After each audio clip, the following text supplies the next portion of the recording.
Okay, good evening, everybody. We waited just a few more minutes to see if any of your fellow committee members straggled in, and they may yet still do that, but seeing that we've now established a quorum, we'll go ahead and get this meeting underway. So again, for those of you that I have not had a chance to meet, I'm Zach Walker, the city manager, and I'm so glad to see all of you here and giving of your time to serve on this very important committee. Before we get into the meat of the order tonight, there are just a couple of procedural things to take care of since this is a public body. So I am going to turn it over to our city clerk, who is sitting behind you, Suzanne Holland, to go through a couple of the procedural things we need to take care of. Hello, everyone. The first thing I want to do is take roll so that I know who's here and who is missing. Livette Ojeda? Here. G.K. Callahan? Here. Jana Evans? Richard McKee? Here. Terry Mortel? Here. Shannon Driscoll? Linda Bailey?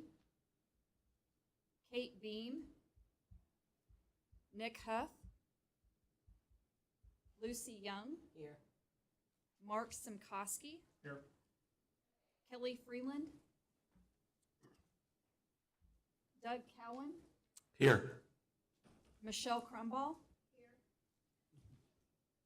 Dr. Dale Hurl?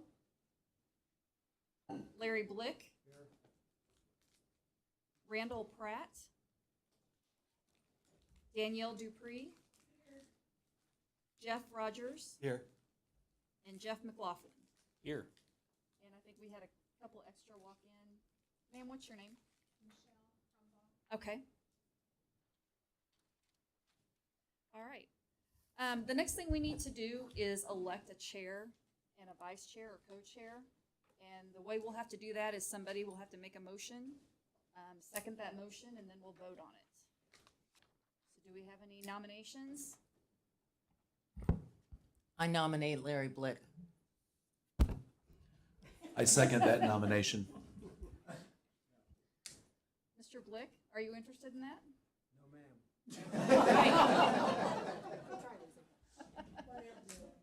Madam City Clerk, would you please repeat that question for Mr. Blick? Mr. Blick, are you interested? I don't think he heard you the first time. No, ma'am. No, ma'am. Any other nominations? Mr. Blick, I would add that I think you'd be a great leader of this group, and we would be well served by your many years of experience and expertise. Madam City Clerk, I nominate Lucy Young. I decline. Only if Mr. Blick will be the chair, I will take his right arm.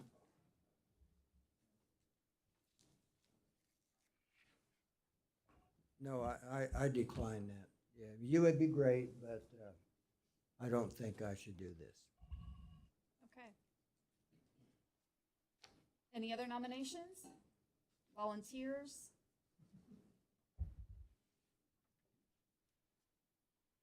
Need someone.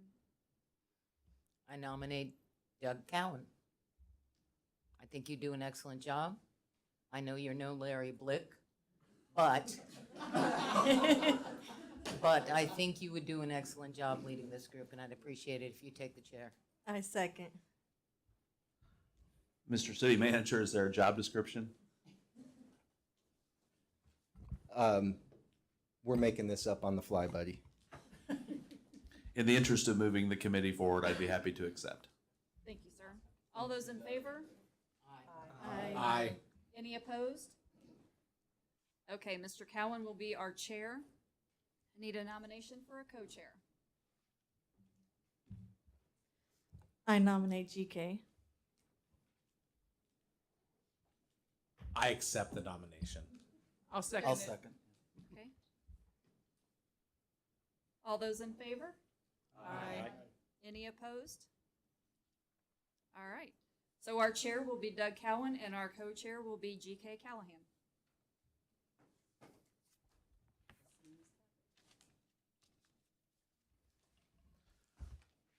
Does that mean it's now our meeting to run? I guess so. But I think it's your meeting to run unless you're not here, and then it's my meeting to run.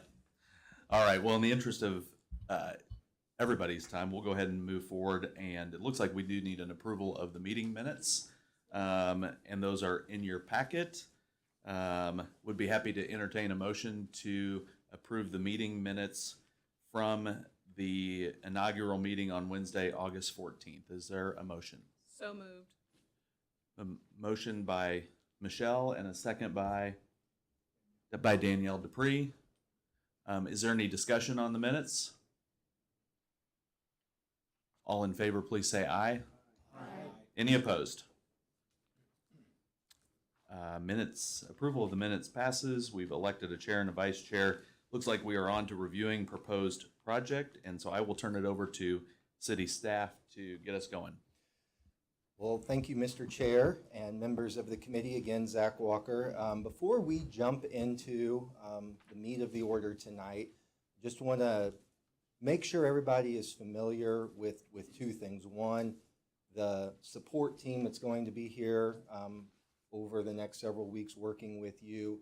But then also Mayor Pro Tem Perkins is here tonight on behalf of the council to give you all a formal charge and overview of what the council is hoping to receive from this group, as well as the timeline that they're working within as well. So again, from the last meeting, you'll recall Shelby and Corey from Olson and Associates. Olson is still riding with us, helping us with all of our outreach and engagement efforts, helping behind the scenes pull the information together that's going to be important for this committee to do their deliberations.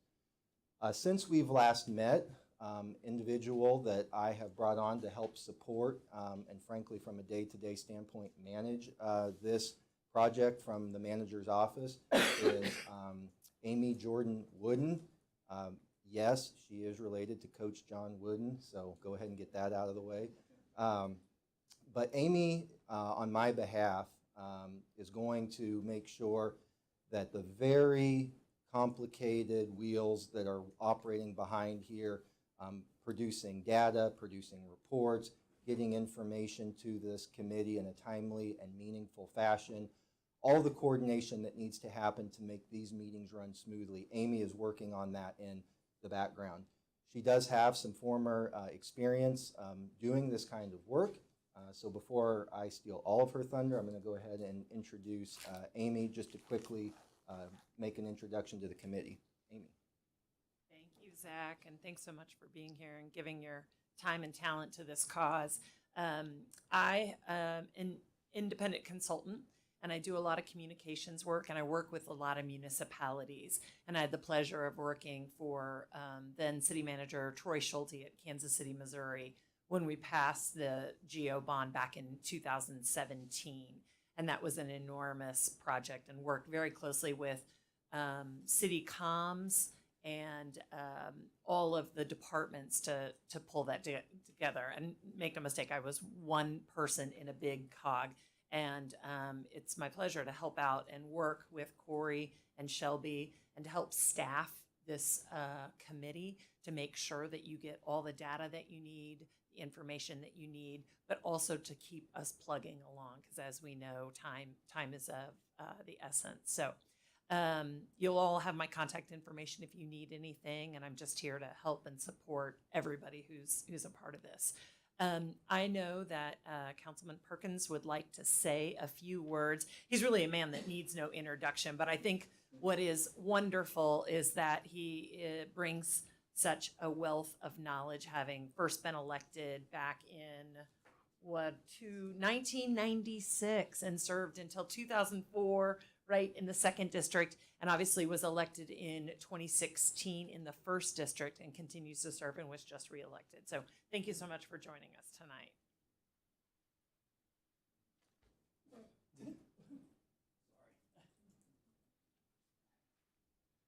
Well, first, let's get my cringe out of the way. It's not because the chair or vice chair, it's my back is feeling extremely old today. So bear with me just a moment or two, and I'll try not to mess up your computer stuff here. So thank you. I am John Perkins, and I'm also the City Council liaison to the Jail Bond Advisory Committee. On behalf of the City Council and staff and everyone here, thank you for giving your time and your talents and your resources to evaluate the information and data that will be presented this evening. The timeline and work that is going to be presented this evening is the natural step of countless hours and years of work that have been done by the advisory committees before you and city councils before you and city staffs. Most recently, the Downtown Redevelopment Report of 2018, that advisory committee reviewed 16 different plans, data, and different information to help put forth a report that is right here that the City Council adopted in 2018. This report, as adopted by the City Council, has been a roadmap that I and city staff and the City Council has used to meet the challenges of developing independence and Western independence specifically. One of the aspects of the report is financial strategies. And one of the things that I can honestly tell you and report to you, we've done two things. One, we have tightened our belt at the city financially. We have been able to fully fund our undesignated fund balance, which is just like everyone's savings account. We have finally hit that at 16%. That is something that we have strived for and achieved, and we have met that financially. Second, within this report, there has been information and strategies outlined to the city on how we can fund and finance different projects. Going through this, we have done that. We have leveraged all of our finances as much as we possibly can where appropriate. We have developed community improvement districts where appropriate. We have used federal funds where appropriate, and also state funding where appropriate. Which leads us here tonight, the Geo Bond Committee. The city manager has laid out an ambitious schedule for the committee, and I want you to know that we recognize a tight time frame for this evaluation. What will be important for this committee to decide is in your final report to the council. Is the $250 million the appropriate amount to seek?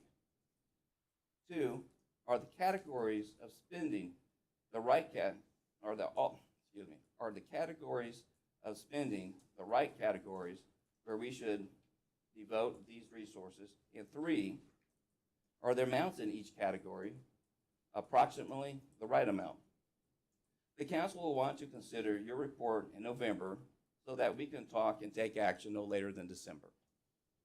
I know we are asking a lot of all of you, and again, please, let me express my great gratitude and thank you and appreciation for your hard work. For as long as I have had the honor and the ability to be a councilman, 16 years now, and it'll be 20 once I finish this term, this is one of the most important generational impacts, committees, and discussions the city has ever had to my remembrance. It's exciting to be a part of it. I'm excited that you're a part of it. And I'm excited to see what comes out of this. So thank you again. The City Council thanks you. Looking forward to your work product. Thank you. Thank you, Councilman Perkins, for your comments. We sure appreciate it. Indeed, thank you, Councilmember Perkins. I can attest that Councilmember Perkins carries a lot on behalf of the city, and it's showing up in his back tonight, because all the load you carry there, Councilmember. Well, if it's appropriate, Mr. Chair, I will go ahead and get us into the meat of our order here. Please do, thank you. I will do it. So what we thought would be appropriate for your time this evening to take you deeper into your deliberations and discussions is an overview of this idea, and that's really what it is, this idea that city staff has put forth so that you all can understand why we've gotten to the point we've gotten and help further inform your deliberations and discussions.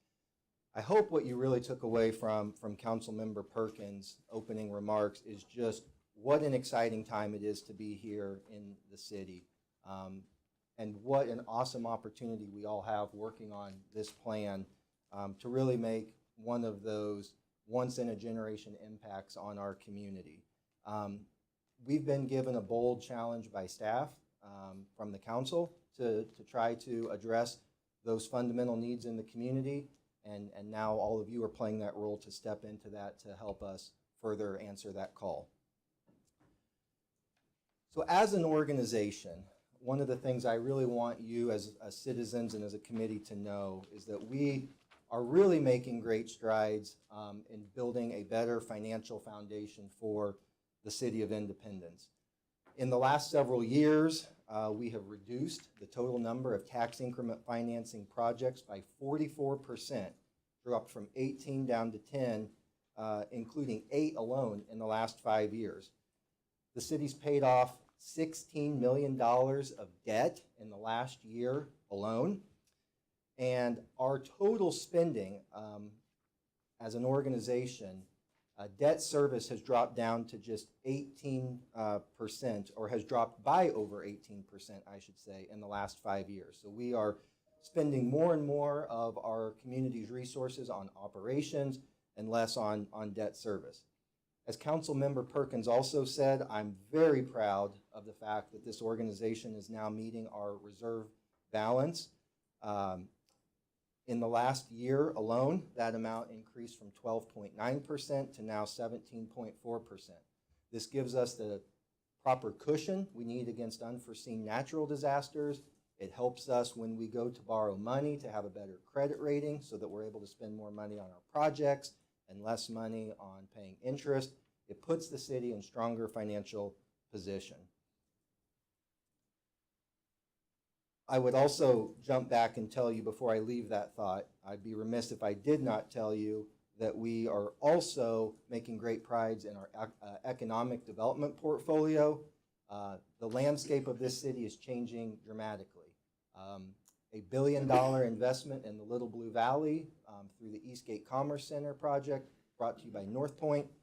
The Cargo Largo project has forever changed the landscape of Noland Road.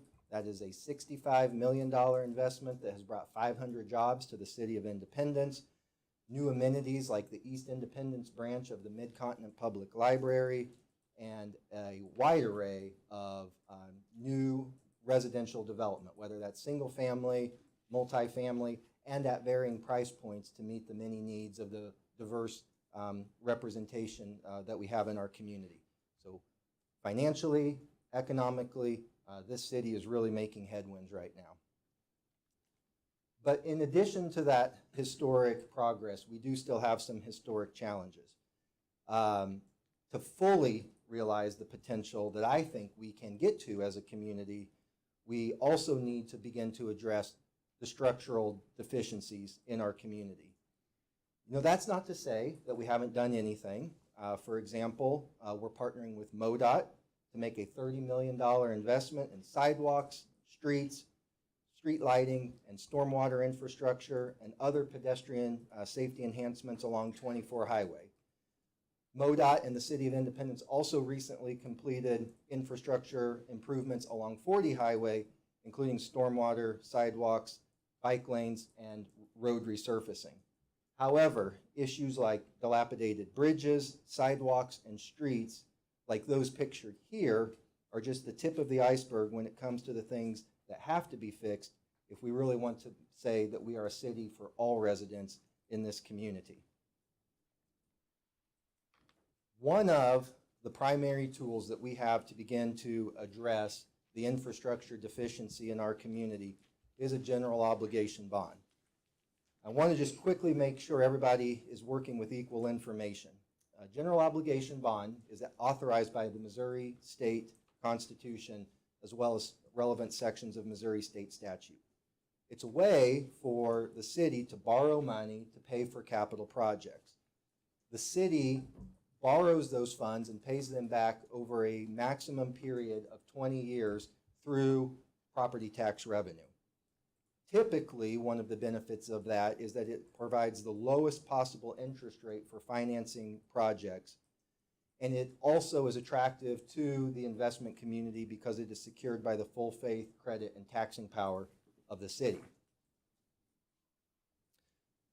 there's a lot of reasons that I think it's important that we're having this conversation now.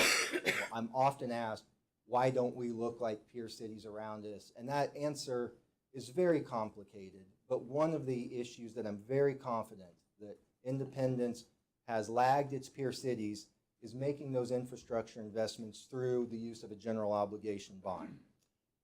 And if we continue to wait, the cost of making those investments is only going to continue to escalate.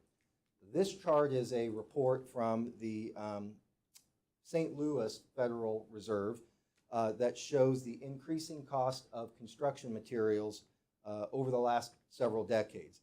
And as you can see, in the last several years, the far end of that chart being 2020 and the disruptions that came with the COVID-19 pandemic, those costs have increased exponentially.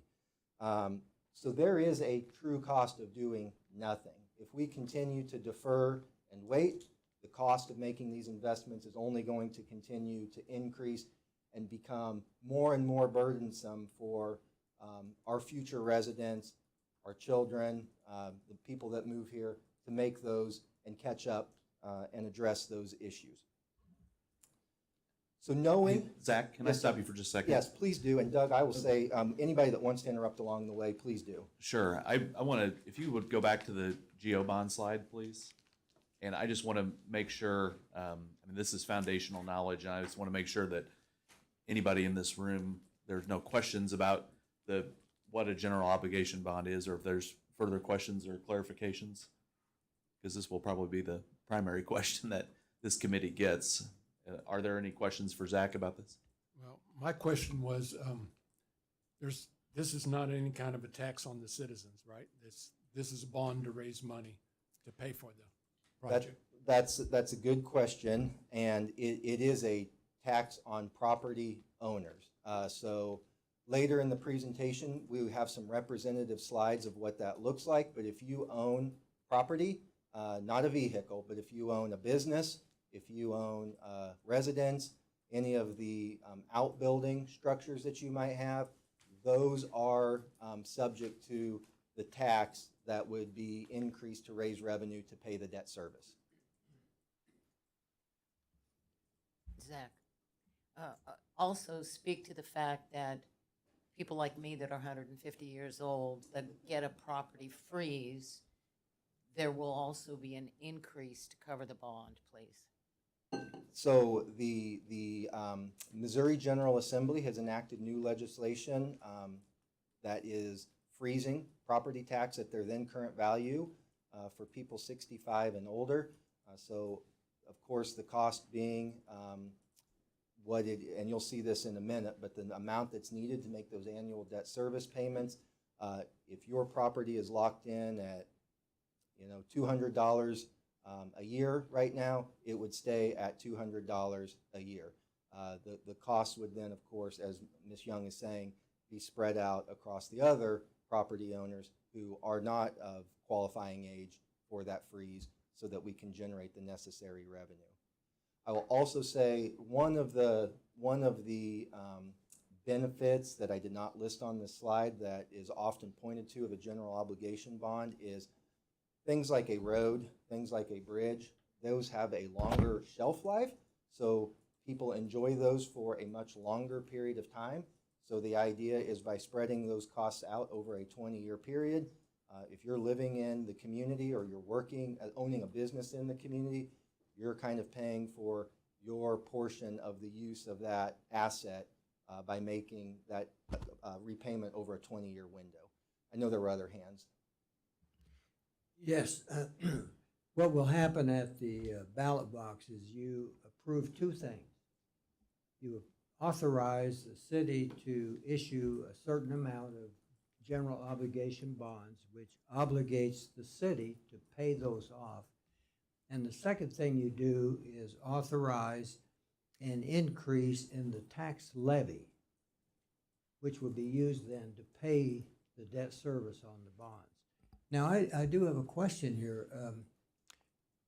The freeze on that we're talking about for certain elderly citizens, that freezes your assessed valuation, right?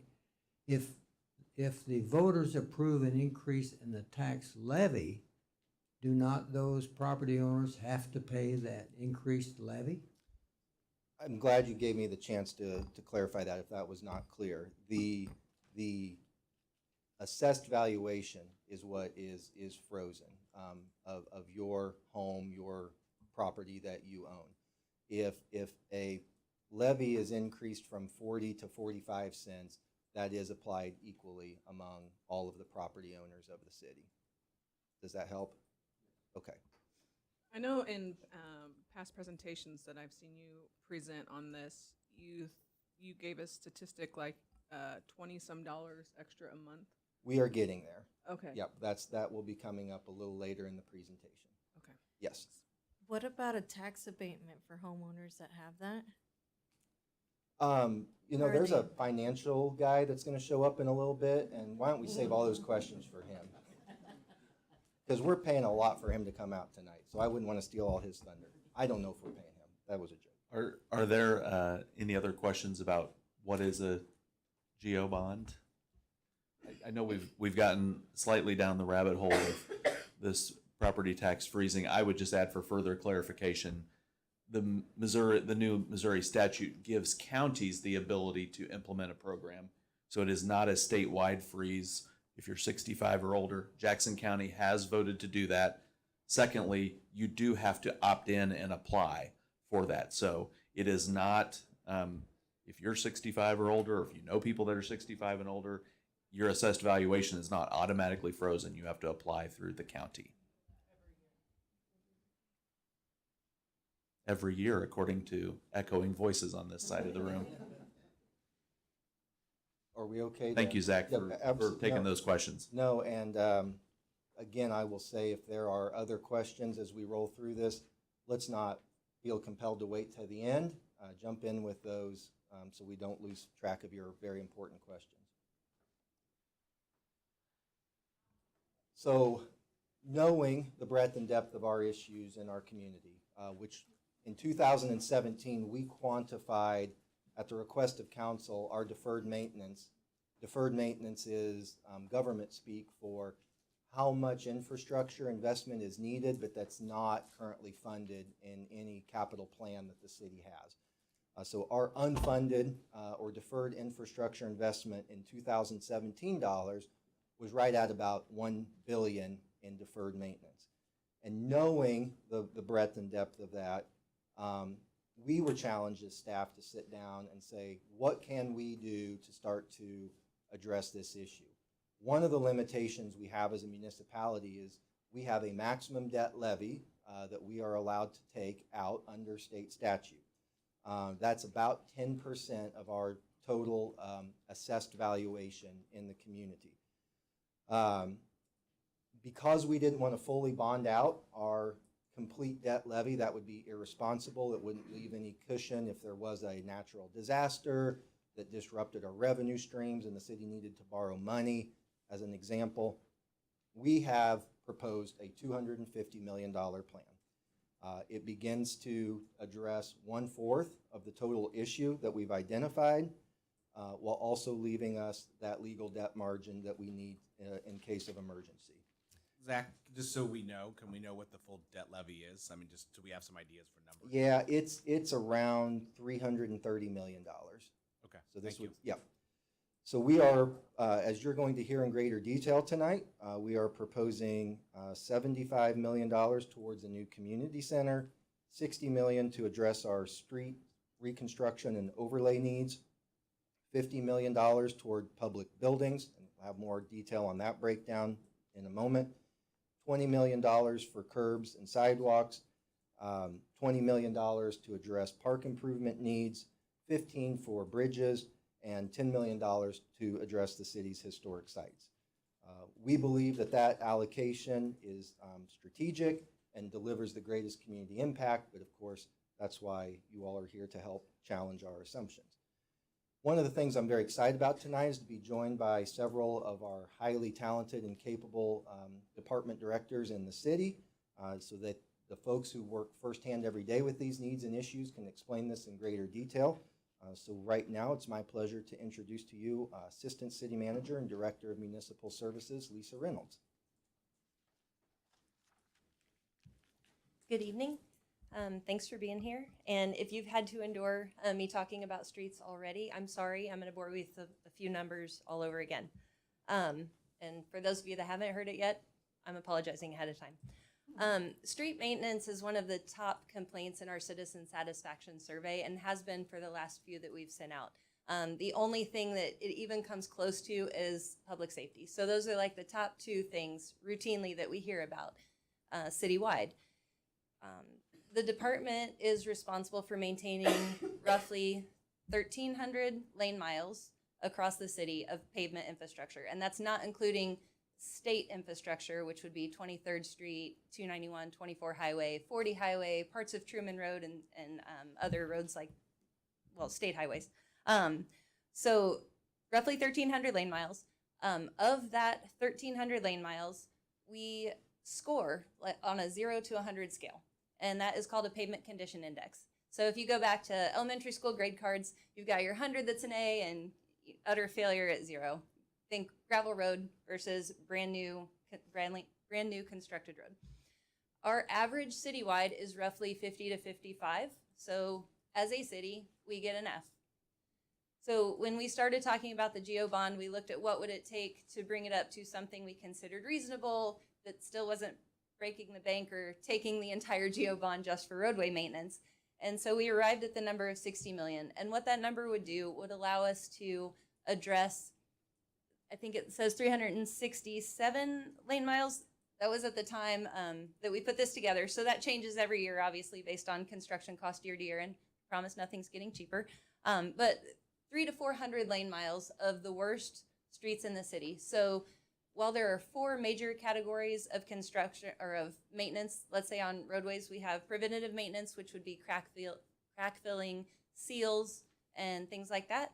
We have overlay, which is your 2-inch milled down and refilled with fresh asphalt. Then we have partial depth reconstruction,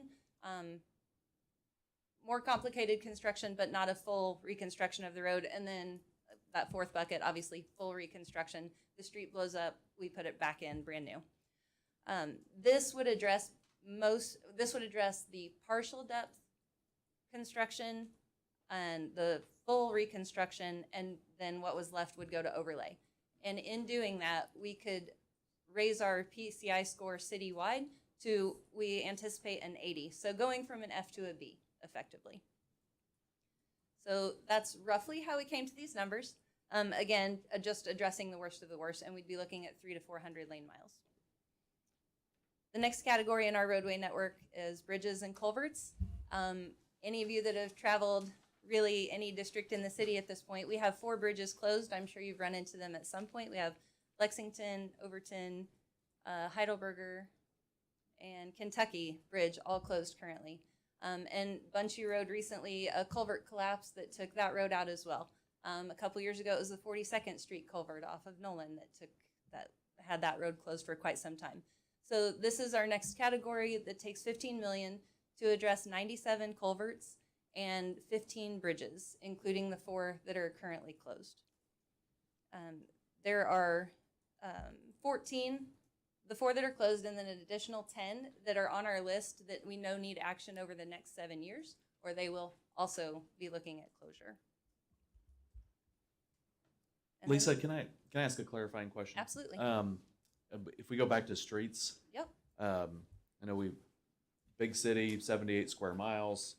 All of our council districts kind of have unique things about them when they were largely developed, et cetera, et cetera. And I think folks in a lot of this type of project will ask, what's in it for me?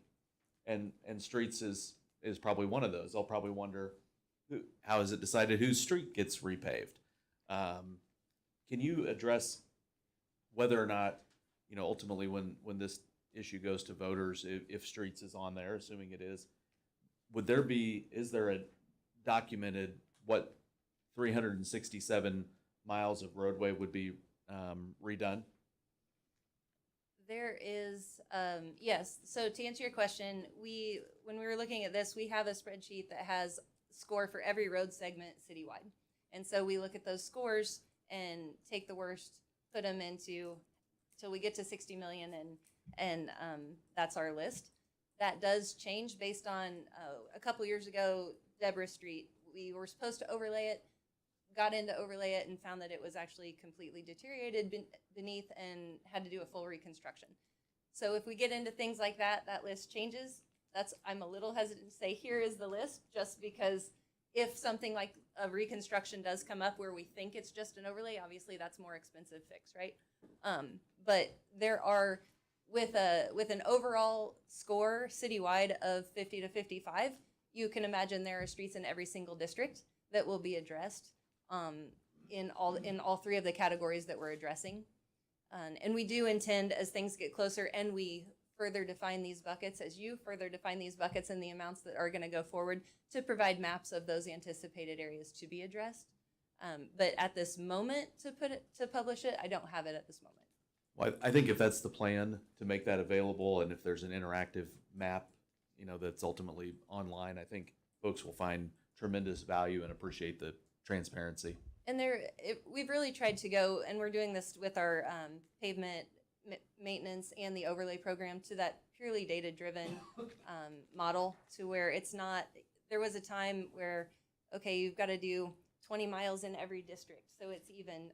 We're trying to bring the city as a whole up, and so maybe there's 25 miles over here and 15 miles over here, and we're addressing based on data scores and doing the greatest good citywide to bring that overall number up. Ms. Reynolds? Thank you.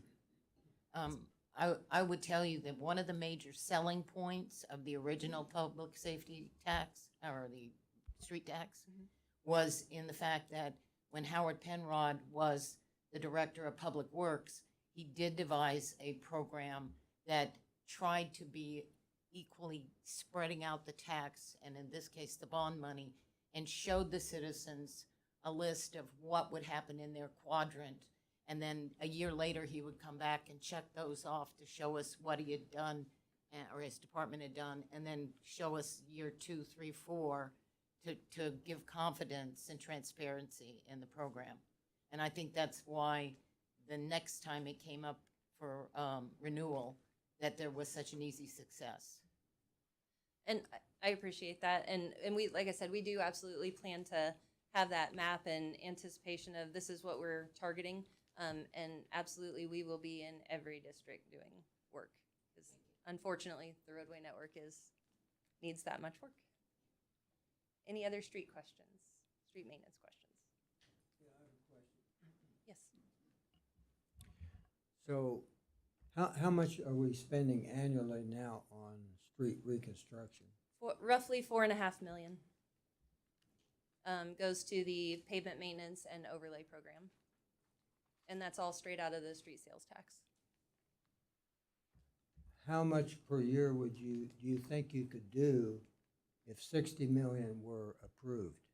That's part of actually the discussion we hope to have with this group and among staff, is just how is that broken out? Obviously, we don't want to go and spend 60 million on streets year one, because the odds of having that money to go refresh all those streets again 20, 30 years later isn't, we need another probably 120 million by that time. So we would intend to break it up in chunks over a period of time, but to raise that score the way we want to raise that score, it would have to be done in pretty quick succession. Well, isn't there a staff capacity or a contractor's capacity to handle a certain amount per year? Absolutely, and that's part of why we would have to break it out. However, I will say, when we do this, we would intend to get our invitation to bid out to contractors in the winter, so we can get on the books very early, maybe even fall. So when we have big projects, we're getting on the books ahead of time, so we're already on the schedule and everybody else can fight for their free time. That's the goal. I think where I'm going with this is we may need to know how much can actually be done each year and for how many years, because the financing can be tailored to that, and it might have an effect on the amount of the tax levy. Agreed, and like I said, I think that's part of some of the discussion with this group going forward in some of our subsequent meetings. Anybody else? All right. So the last group for street maintenance related would be curbs and sidewalks. And this is another of these three buckets under what we would consider municipal services. This is the one I would ask the most input from this group. When we started talking about the concept of going forward with the GEO bond finally, we were talking about how much curbs and sidewalks need work. As I'm sure you probably know, currently curbs and sidewalks are the responsibility of the homeowner or business owner. They are not city infrastructure. There are very few exceptions in city installed projects where the city is responsible for some sidewalk, but as a general rule, citywide, that is the burden of the homeowner. So we have a couple options with this bucket. We can look at creating a sidewalk maintenance program where the city could either take over maintenance of some curbs and sidewalks or cost share with homeowners and have a program going forward like that. Or kind of the way we're leaning right now would be to really take a chunk out of finishing out the Sidewalks to Schools program. And especially with recent changes in busing and requirements for kids needing to walk to school from a further distance from the schools, there are several places in town where we simply don't have sidewalk infrastructure for kids to be safely walking to school. So currently, our engineering staff is looking at what would be the total cost to put a sidewalk in a half-mile radius around every elementary school in town, or a quarter-mile radius of every elementary school in town.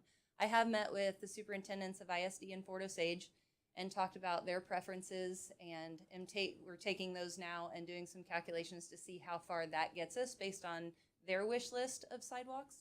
And again, we'll bring that information back to this group and discuss. But again, this is one where all sidewalks, all curbs, a partnership program with our businesses and residents, or sidewalks to schools. Can go a lot of different directions here. But overall, just to give you an idea, we have a need. If we were going to install sidewalks citywide, similar to our current development standards, we would need to install another 328 miles of sidewalk. So obviously this is a drop in the bucket. That's why we really need to focus in on what we want to do with this, but the need is great. So I think we can have a lot of impact with this category. Just looking for some additional input there. Any questions on sidewalks and curbs? All right, in that case, I will turn it over to Morris Heidi, Parks, Rec, and Tourism Director.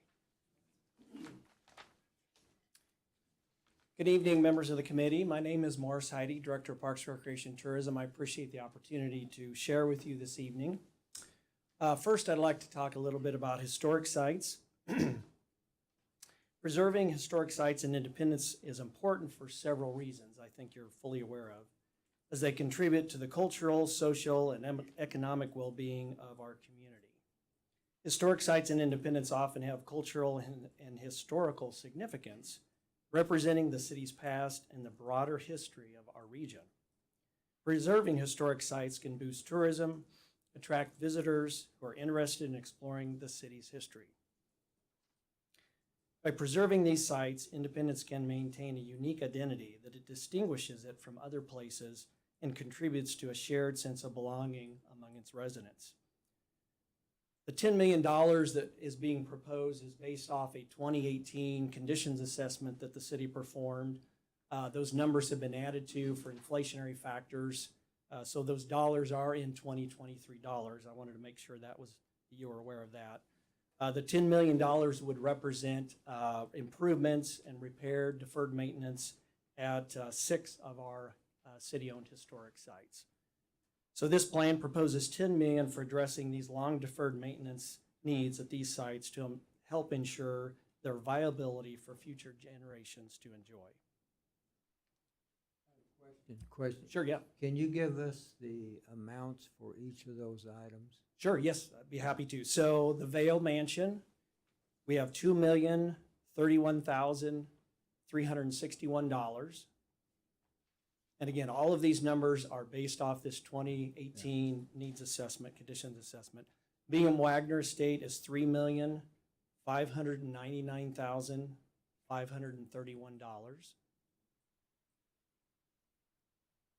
The Missouri Model Railroad Museum, which was previously the National Frontier Trail site, is $1,619,108, excuse me, $1,619,108. The 1827 Log Courthouse is $1,100,000. Historic Firehouse Number 1 is $900,000. And the Truman Memorial Building is $750,000 for $10 million total. Thank you. Any other questions on historic sites?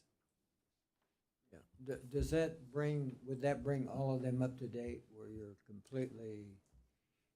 In this, yes, in the sense of restoration. The challenge with our historic sites is adding $10 million in deferred maintenance, fixing those up. You're not going to realistically see huge improvements. The average citizen or average tourist wouldn't really see a market difference. Those who are aware of the needs, the maintenance needs that we've had would certainly notice those, but it's not like improving or making them better. By their very nature, they're historic buildings, so it's really just trying to preserve them for another, fill in the blank, 25, 50 years, so that we maintain Well, those sites. I mean, since we've got a round number, Mhm. it just does raise the question, have we satisfied the major maintenance needs of all of the buildings? If we spend 10, or have we gotten it up to 80%, or what have we done? No, again, and maybe I should clarify, I should have made this point. For the Vale, the Bingham Wagner, the former National Frontier Trail site, which is now the Missouri Model Railroad Museum, and the 1827 Log Courthouse, those four are based off that, Preservation Architects condition assessment from 2018. So they went through and very methodically looked at all the issues in the buildings and made that list out for us. Now, since that time, there's obviously been maintenance repair that we have performed, but those lists basically represent, a very good snapshot of the current needs of those facilities. Firehouse 1 and the True Memorial Building, to kind of round out that 10 million, those were numbers that staff came up with of some additional needs that are needed. Firehouse Number 1, as the National Park Service moves into their new visitor center, which we're anticipating will be built in 2026, and moves out of that facility. They've again been there temporarily for 40 plus years now. We anticipate going into that facility, trying to fix it up, and then repurpose that facility, hopefully as a fire museum at some point. So that's probably a drop in the bucket to what we'll need to do at that point, but until we get to that point, we don't fully know what those needs are. And then True Memorial Building, that's actually addressing some water infiltration issues that we've had there. So that's where the round 10 million number came from. So did I answer your question? Hopefully I did so. Well, sort of. Oh, so, okay. Morris, if I might, Sure. I think maybe the question, if we looked at the municipal services slides that were before, that outlined some costs, like here is throughout the city, the total cost of sidewalks, total cost of curbs. I think the question is for these projects, for Vale, Bingham, Railroad, and 1827 Log Courthouse, the dollars represent 100% of deferred maintenance. Correct. Based on the study that the city has. That is correct. So those would be shored up. Of course, there was always some level of ongoing maintenance, but I think that's the question, right? Is would we fully put all the Band-Aids on that need to be Band-Aided? Yeah, we're not, well, maybe I'll put it this way. We're not intentionally leaving anything off the list. We've gone through those lists. Some of those, since 2018, some of those repairs have been performed. Obviously, we took those off the list, but anything remaining, it represents those numbers for those four sites. Yes. How much annually is going to them now? It varies depending on our budget. In 2022, we spent about 950,000, give or take, on capital. But given the limited resources in the tourism fund, that was kind of a one-time attempt to try to do some repairs, realizing quickly that that's not sustainable. So again, it depends on how much money we have available through the tourism fund, but which is not near enough for obviously the capital needs, which is why this is on the list.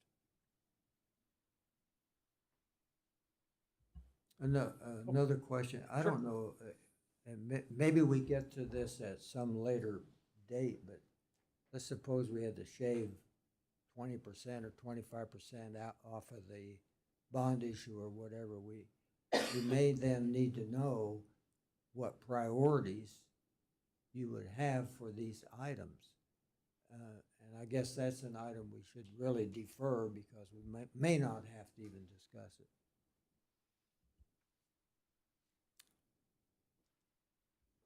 All right, well, moving on, talk a little bit about our Parks Improvement Program. So this represents the $20 million that has been designated. So currently we have an expansive scope in our park system, 50 park sites, 43 ball fields, over 13 miles of trails. The list kind of goes on and on. We, however, of late, we really feel like we should focus on quality over quantity. You've heard our city manager mention that numerous times. Let's do a few things well as opposed to doing a lot of things poorly, which has kind of been our track record, unfortunately. So this $20 million investment will take care of our priority one needs, and this is based from the 2010 Parks Master Plan. So back in 2010, we did a Parks and Recreation Master Plan. Fast forward here, 14 years later, we have not ever had the funding to fully implement even those recommendations from 2010. So this would go a long ways towards meeting those needs that were listed out in that 2010 Parks and Rec Master Plan. So this plan would include, but not be limited to, projects such as addressing bike and pedestrian trails, updating our playgrounds, and revitalizing many of our favorite community assets like the Independence Athletic Complex and the George Owens Nature Park. And if you haven't seen, we actually have a fairly exhaustive list. It's 3 or 4 pages long. I assume that's been handed out to the committee, which very systematically lists out, emailed, okay. It should have been emailed out to you, that very systematically lists out, description and then the dollar amount per location for our park system repairs, so. So there's over 100 projects in that list. How many of those could you do a year, and do you have the capacity to handle that? Or, just explain how you would go about accomplishing this and over what period of time? Sure, well, that's a great question. Capacity will be a challenge for us, but obviously you're utilizing contractors, implementing those changes. One of the conversations, at least I haven't been privy to it, but is this going to be a pay-as-you-go bond, or is it front-loaded, interest paid? So, that would certainly determine how much. If we have 20 million in year one for the improvements, or is it, $1 million a year? If it's $1 million, that would certainly be feasible. If it's 5 or 10 million, we might struggle, honestly, with some of that capacity. But we're certainly, we'll be looking at that as we go forward. I have a question also. Yes. For all of this documents, it's come up several times. Will this provide any new jobs for people in Independence? Because if we're talking about a staff capacity and talking about hiring contractors, is that something that we can sell to the people, that there's going to be job opportunities coming forward? I'll answer that if the city manager wants to jump in. It would, in the sense of contractor jobs. That obviously with the GEO bond, you can't use that for salaries or benefits, so we wouldn't be bringing on full-time staff to work for the city. But certainly in the respect of additional contractor work, that would certainly. But the parks could hire contractor workers for X amount of 2 years to do X, Y, Z or something like that? Or, no, not in the sense of a worker, but a company who, Okay. Contractor, general contractor to perform the work. We would, correct me if I'm wrong, yeah, we would bid out the project, they would perform the work, and we would cut them a check, in essence. We wouldn't hire like part-time or contract staff. And does the city, when they bid those out, do they try to keep that local? Or do they? There is a local preference, yes. Okay. That's part of our purchasing policy. How many people are already employed on the park sales tax? Because when I looked at the 2017 budget, there were almost 30 people and paid out of the park sales tax already. So I don't have that number off the top of my head. We have 73 full-time equivalents in Parks, Recreation, and Tourism. The majority of them are, and we can get back, or I can get back with you on that. The majority of those we've had to migrate over to park sales tax, the Parks Improvement Fund. So the majority are paid out of that fund, but I don't have that number in front of me. I apologize. I had a question. about park maintenance. Mhm. My house abuts Sycamore Hills Park Mhm. on Hayden Drive, just north of 39th. Well, the stream in the park, several years ago, they put some huge rocks in the stream so water does not flow through there. Also, along the stream behind my house and all through the park there, the trees and the brush and all are so overgrown around the stream. I just wondered, and also I wanted to mention that the bank along the creek is eroded terribly from 50 years, because I have two neighbors that have lived there for 40 and 50 years. But I just wondered, isn't there more we could do for park maintenance? So that is an ongoing issue. We are fully aware of that issue. I know myself and Assistant City Manager Lisa Reynolds, we've met out there numerous times. That's a whole side conversation, so would be happy to talk to you about that. But just in summary, we have tried our best to limit the erosion there. That's actually in the stream buffer zone. And unfortunately, some of the residents in that area, their practices of dumping brush and yard clippings and other issues has actually contributed, unfortunately, to the erosion. So we've tried to provide some resources on how to prevent that erosion. So we have tried to do what we can to, keep that from increasing. But that is an ongoing issue that we're fully aware of. So, but I'd be happy to talk to you more if you'd like more information. So. I would never want to put words in another committee member's mouth, but perhaps maybe the question was, is that particular issue an example of something that, I think you expressed the gravity of that project alone by saying it was a whole separate side conversation, but is that an example of something that might fall under the needs of a park improvement and could potentially be funded by the GO bond? I don't believe that is on the list. I'd have to look at my list specifically, but again, that wouldn't, the parks improvement projects are to improve park functions. Infrastructure is certainly part of that, but again, it's really kind of some contributing factors that have nothing to do with the park itself, if that makes sense. So kind of some competing issues there that, again, city code limits the amount of work in that area, and unfortunately that's continued to erode, or the vegetation's been removed, which has contributed to that. So I don't think specifically we have that on our list for the improvements in that 20 million. It's more like playgrounds and shelters and that type of thing. Could it be? Certainly we could look at that, but again, back in the 2010 master plan, I don't believe that was on the radar screen at that point. So. Thank you.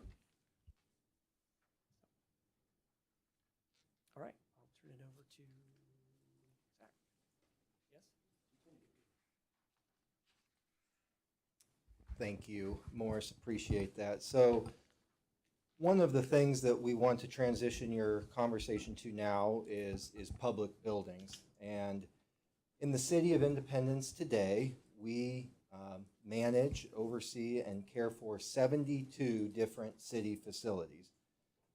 But there are 3 facilities specifically that we think rise to the top of the list and need to be addressed.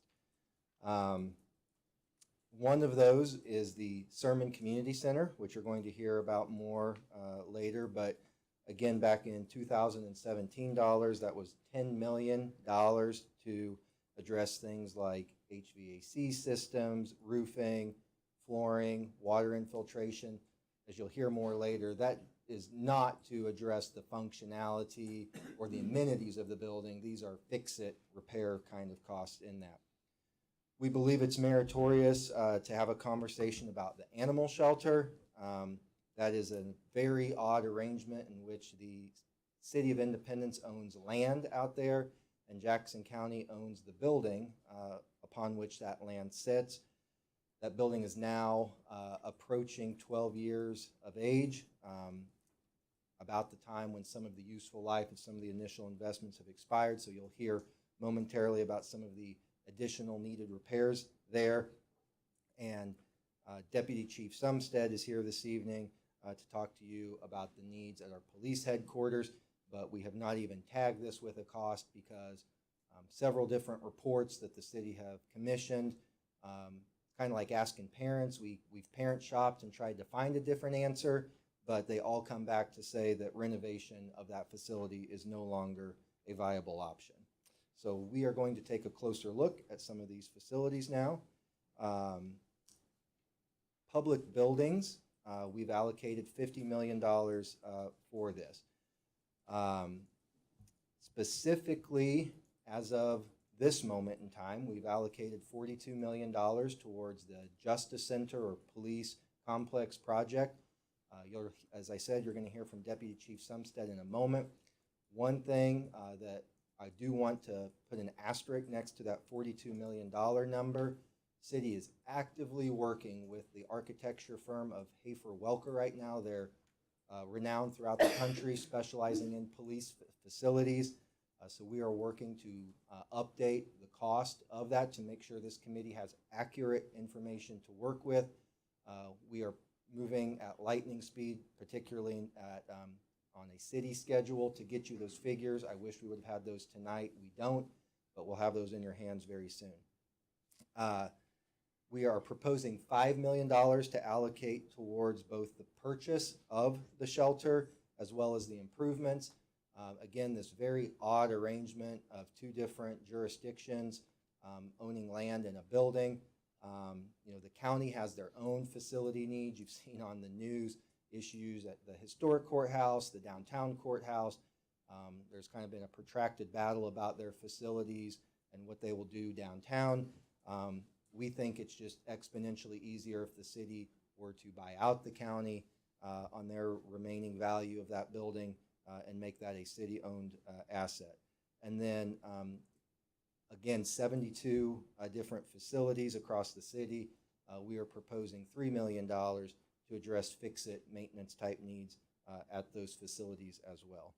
Just for informational purposes, the picture that you're looking at here on this slide, that is within the basement of the Sermon Center. So that's the foundation and the wall within that. I thought it was inside of Fantastic Caverns at first when Moore sent this, but it's not. Geological wonders notwithstanding, that is the subfloor and foundation of our current community center. So I'm going to ask Lisa, who handles a lot of our facility issues, to come up and talk to you about our animal shelter. I will just tack on to that. Of those 72 buildings in our inventory, many, many, many of them date back into the 30s for their original construction. And another piece of that, just for information, is that the vast majority of our facilities, our city-owned facilities, were inherited or purchased from another entity, and they are not specially built for the purpose they're being used for today, including our street maintenance and fleet, or our central garage and street maintenance location, which was originally a trolley turn station dating back to, I think, 1934. So huge inventory and lots of facility needs. As Zach mentioned, the animal shelter's current ownership arrangement creates some very awkward situations. One in particular I can relay was an HVAC issue. Some of the larger units on the roof of the shelter went out. It ended up being an $88,000 fix. We repeatedly made pleas to have those repaired, met with some resistance, ended up having to ultimately fund it ourselves and hope to get that money back. But it was to the point where we were having issues maintaining proper temperatures in the operating room at the shelter and things like that. So in addition to just pure maintenance and comfort of reasonable, not even like it's cold in this room, not even like obscene comfort, just reasonable working conditions for our staff and the animals to maintain regulation, we need to address several issues out there. Lots of HVAC issues being on the list. Like I said, that went from a $50,000 to an $88,000 repair. We know of another $7,500 that needs to be spent on another single unit. You can see up here we have the list of capital.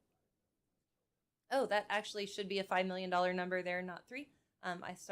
I thought we got that changed, and hopefully it's changed in your packet. So the total comes from the outstanding debt service, which you see is still 3.34. So buying out the county would be the large portion of that, and then the remaining money to get to that 5 million would be for capital projects. Yes. Is this the county's debt service, the 3.3? Yes. Okay. So that would be the cost for us to outright buy the building and own it. And then you see the capital maintenance list there. And again, these things are fluid. So this was our list at the moment we started assembling slides. Just today, I heard from Christina Heinen, the Health and Animal Services Director, that the building also needs to be resealed. She's working to get quotes on that. So yet another unknown cost to add to our capital maintenance list, totaling what, 258,000 and change. So again, Ms. Reynolds? yes, And I'd like to say that Christina Heinen and another representative from the city went to Jackson County to try and get them to apply for or qualify for the ARPA funding. And Frank White has totally dismissed everything all the requests. I know that gentleman over there had spoken previously at that same meeting, and they've just been totally unresponsive. So it's not like the city hasn't tried to find alternative ways to correct these matters. It's just the county is unwilling to work with anyone. we did something very similar with actually the same bucket of funds from the county with the R.D. Mize Bridge going over Little Blue Trace Trail. That's currently closed as well and not even on the bridge list. But yes, we requested money, kind of a help us help you. It's our bridge, but your trail, and let's work together kind of thing. So yes, we do. And we continue with all these projects. I would be remiss if I didn't point out, we are constantly looking for grant opportunities to fund these. The fact of the matter is some of them are just simply maintenance items that we can't keep up with, and there's just not a grant opportunity for general maintenance. So we find ourselves looking at a GEO bond for an option. But again, this list of capital maintenance required at the shelter is nothing unique, right? This is a list that we could put together for all of our 72 facilities. Can I ask an ignorant question, maybe? Yeah. Outstanding debt service for the county. I know that's county's debt, but what does that mean? Like, that's what the building's worth? That's what they owe on maintenance? We would have to, that's And- what, yeah, that's how much they owe. So if we were going to buy it, we'd have to cover that amount because they're not going to let us But buy as it the for building 2 and- deteriorates, it's worth less money, right? And so, Correct.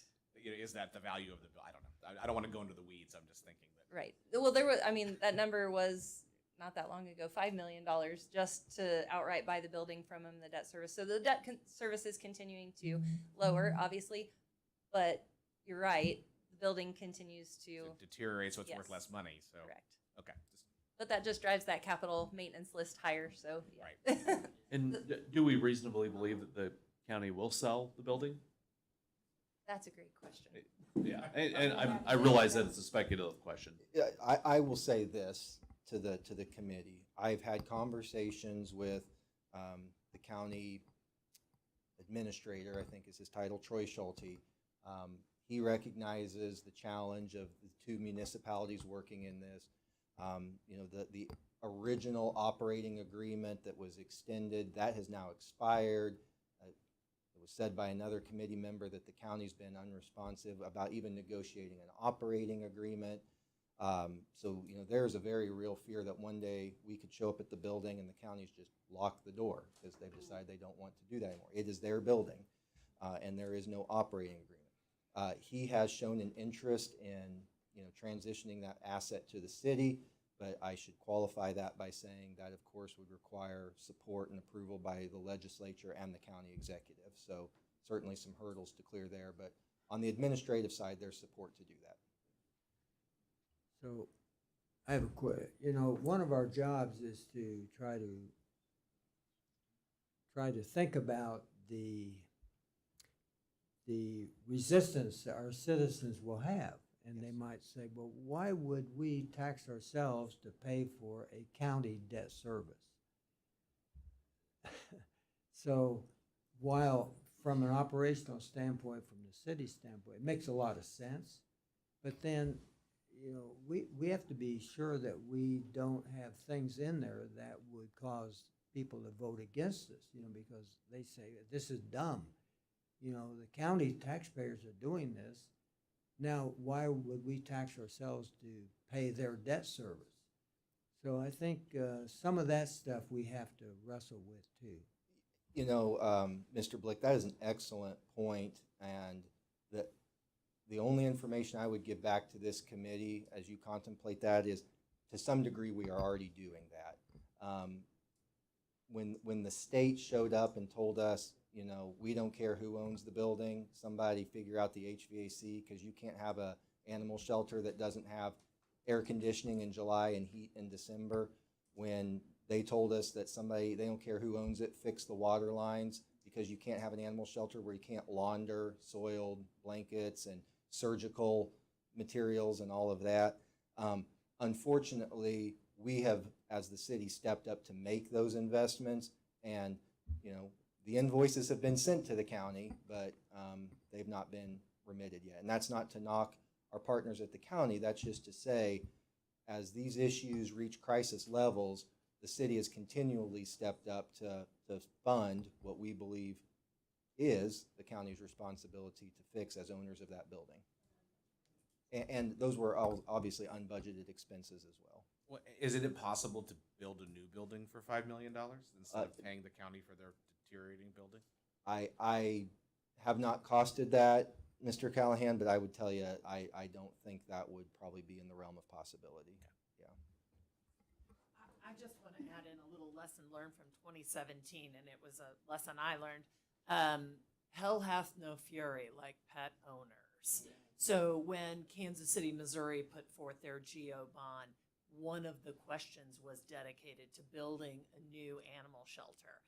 And I was one of those critics going, oh, I don't know, whatever. It carried by the largest vote margin and ended up being, you know, one of the like pillars of the campaign that was run. So you know, we have dogs. I love our dogs, but I way underestimated the passion by which people care about animals.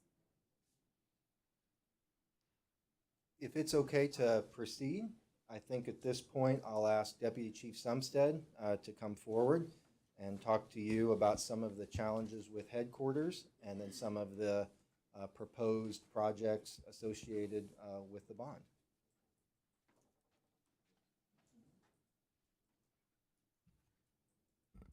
You're too tall. Thank you all for having me. I think most of you guys know me in the room. I'm Deputy Chief Michelle Sumstead. The chief is offering his apologies for not being here himself. He had some commitments that he had to get to. So I will address as much as I can and answer any questions that I can. As you guys can see on here, we have definitely got some issues with the current police building that was built in 72, sorry.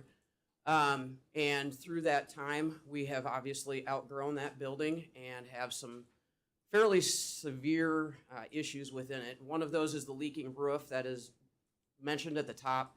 That roof was replaced approximately 2 years ago, and if you look at that top left picture, that is our current weight room and what that looks like, and it gets cleaned about once every 6 months, and then that is what it currently looks like again every time it gets fixed or cleaned up.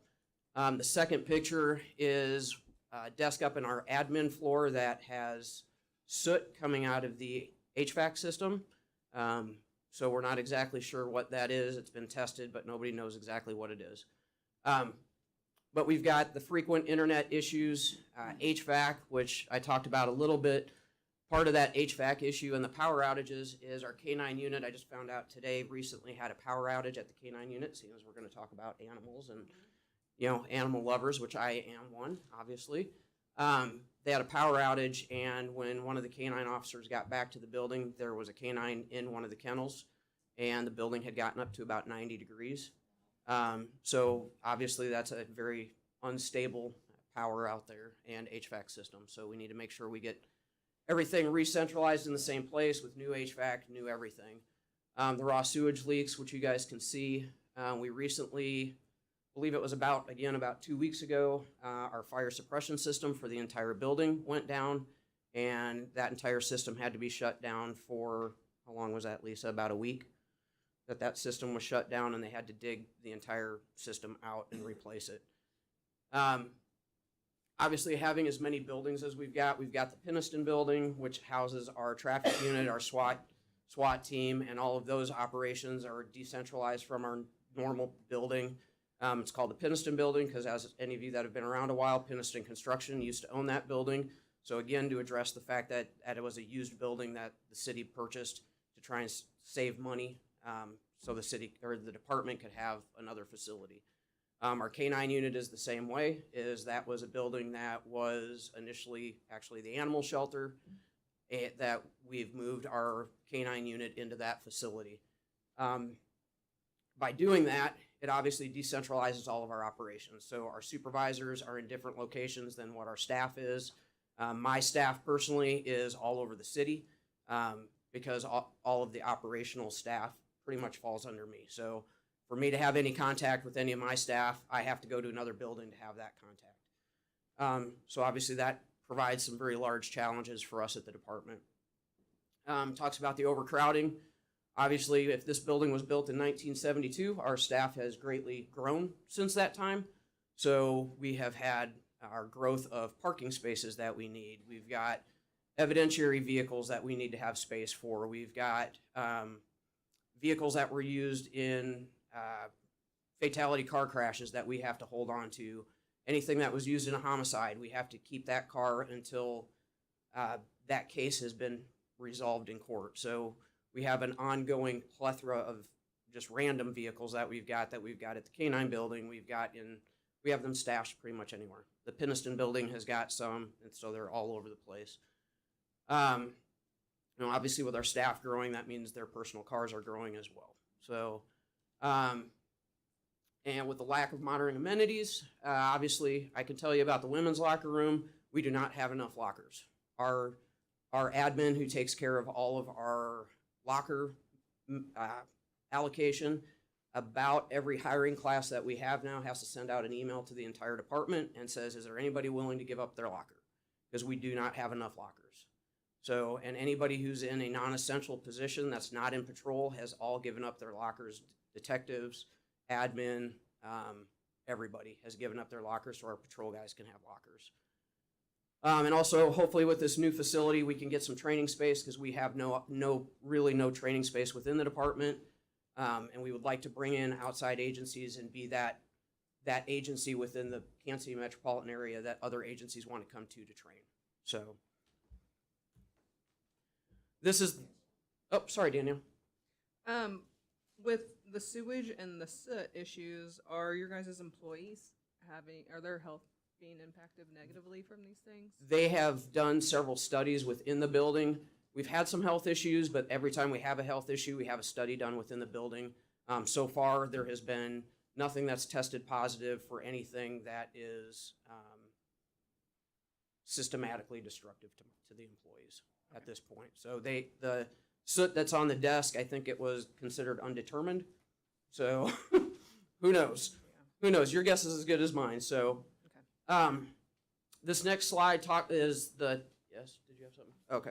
This next slide is kind of what they had come up with in 2018 for what the complex could look like here. Oh, did I not hit enter? Oh, there we go. Thanks.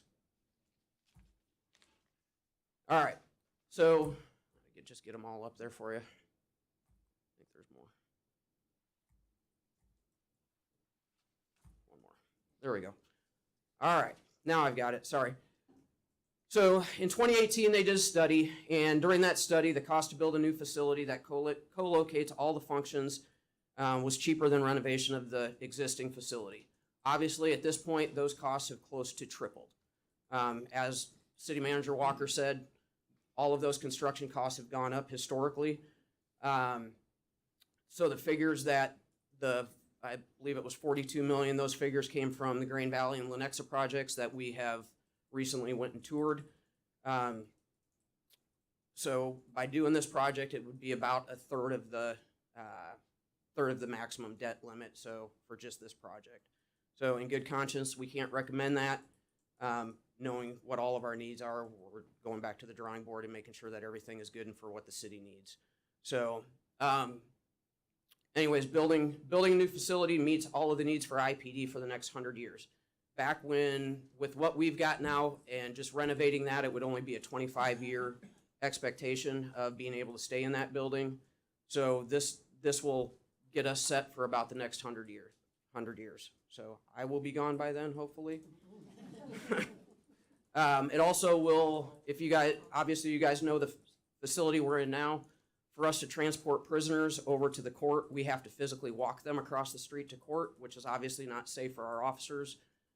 With this new plan, it will have the jail will be directly below the court, so it'll just be a matter of walking them upstairs or bringing them up an elevator to get into the court, which will obviously be safer for us, safer for the public, because obviously there have been multiple times throughout my career that we've had foot chases as we are walking somebody across the court, across the parking lot. So, any questions on that one? By having, like I said, by having everything on the same campus, that's only going to help with efficiency for the department, which will also help with efficiency for the community. So, The building in the upper right is the one we're in now, right? yes. Yep. So if you look at this, I would point more, but I can't because obviously we're live. So in these pictures, this is kind of just a view of what the Justice Center complex could look like through some of the drawings that we've gotten from Hafer Welker. We've been talking to them since the beginning of the year and coming up with some of these site renderings. If you look in this picture, you can kind of see where the utilities building is at. Thank you, Zach. Which is right there, and I'll have some other renderings as we go through. But this is kind of I want everybody, and the one thing that the chief always talks about is I want everybody to open up their minds and think of what could be in this building and on this entire campus, because where you're sitting right now is where this vision is. Yep. So this you can obviously see where the utilities building is at. This is the view of what it would look like coming off of 23rd Street. So this is what the community would see. This is what most of the employees, the court staff, and everything would see, and it's very obvious where the police building is, and very obvious where the court building is. And there's obviously you can see that we've made ample parking, but these are all renderings that we just recently got from Hafer Welker. Did you have something? Does that include the dispatch center that's already? Yes, the dispatch center. If I go back, so in that bottom area where this thing's loud, or it's me, one of the two. Right down there is the current dispatch. I will own that it is probably me. Down in that bottom area, that is where the dispatch center currently is. So the goal is to also tie all of the buildings in together into one building. Or not into one building, but one idea and one vision. Yeah. Yeah, just the vision, though, we wanted to make sure that everything kind of tied in together. More welcoming to the community and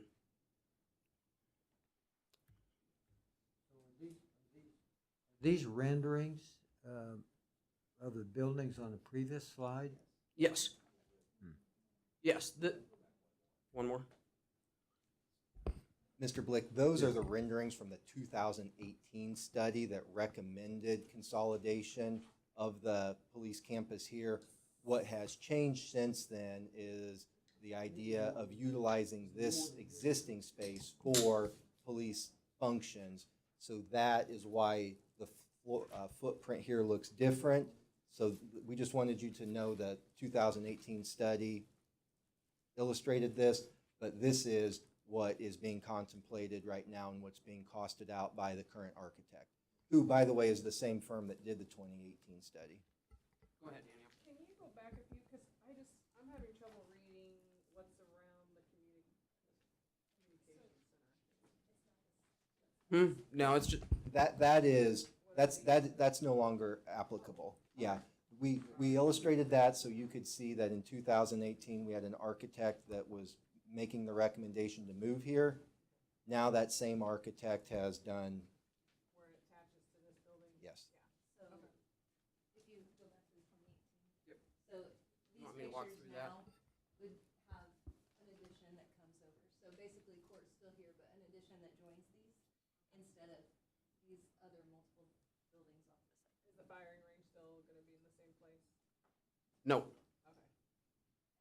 no, that's not it either. Firing range is going to be. Down here on the backside. Do it again. Oh, Make her get at her. no, it's down here, not up there. It's right here. It's in the same spot. Canine unit will be over on, was that Fairview?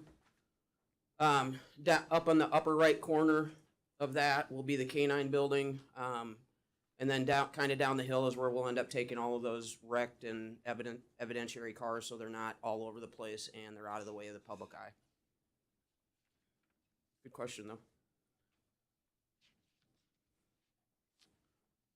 Anybody else have any questions on this? Obviously, we have outgrown this facility.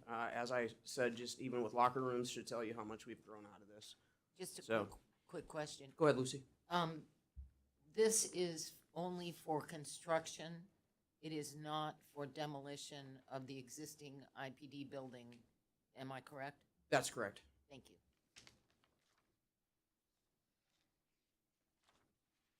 Nothing else? All right. I don't know who's next. Looks like Parks. Again, back at you, Morris. I will ask Morris before you go that, Zach, can you untangle something for us real quick? Yes, sir. Or maybe it's real long.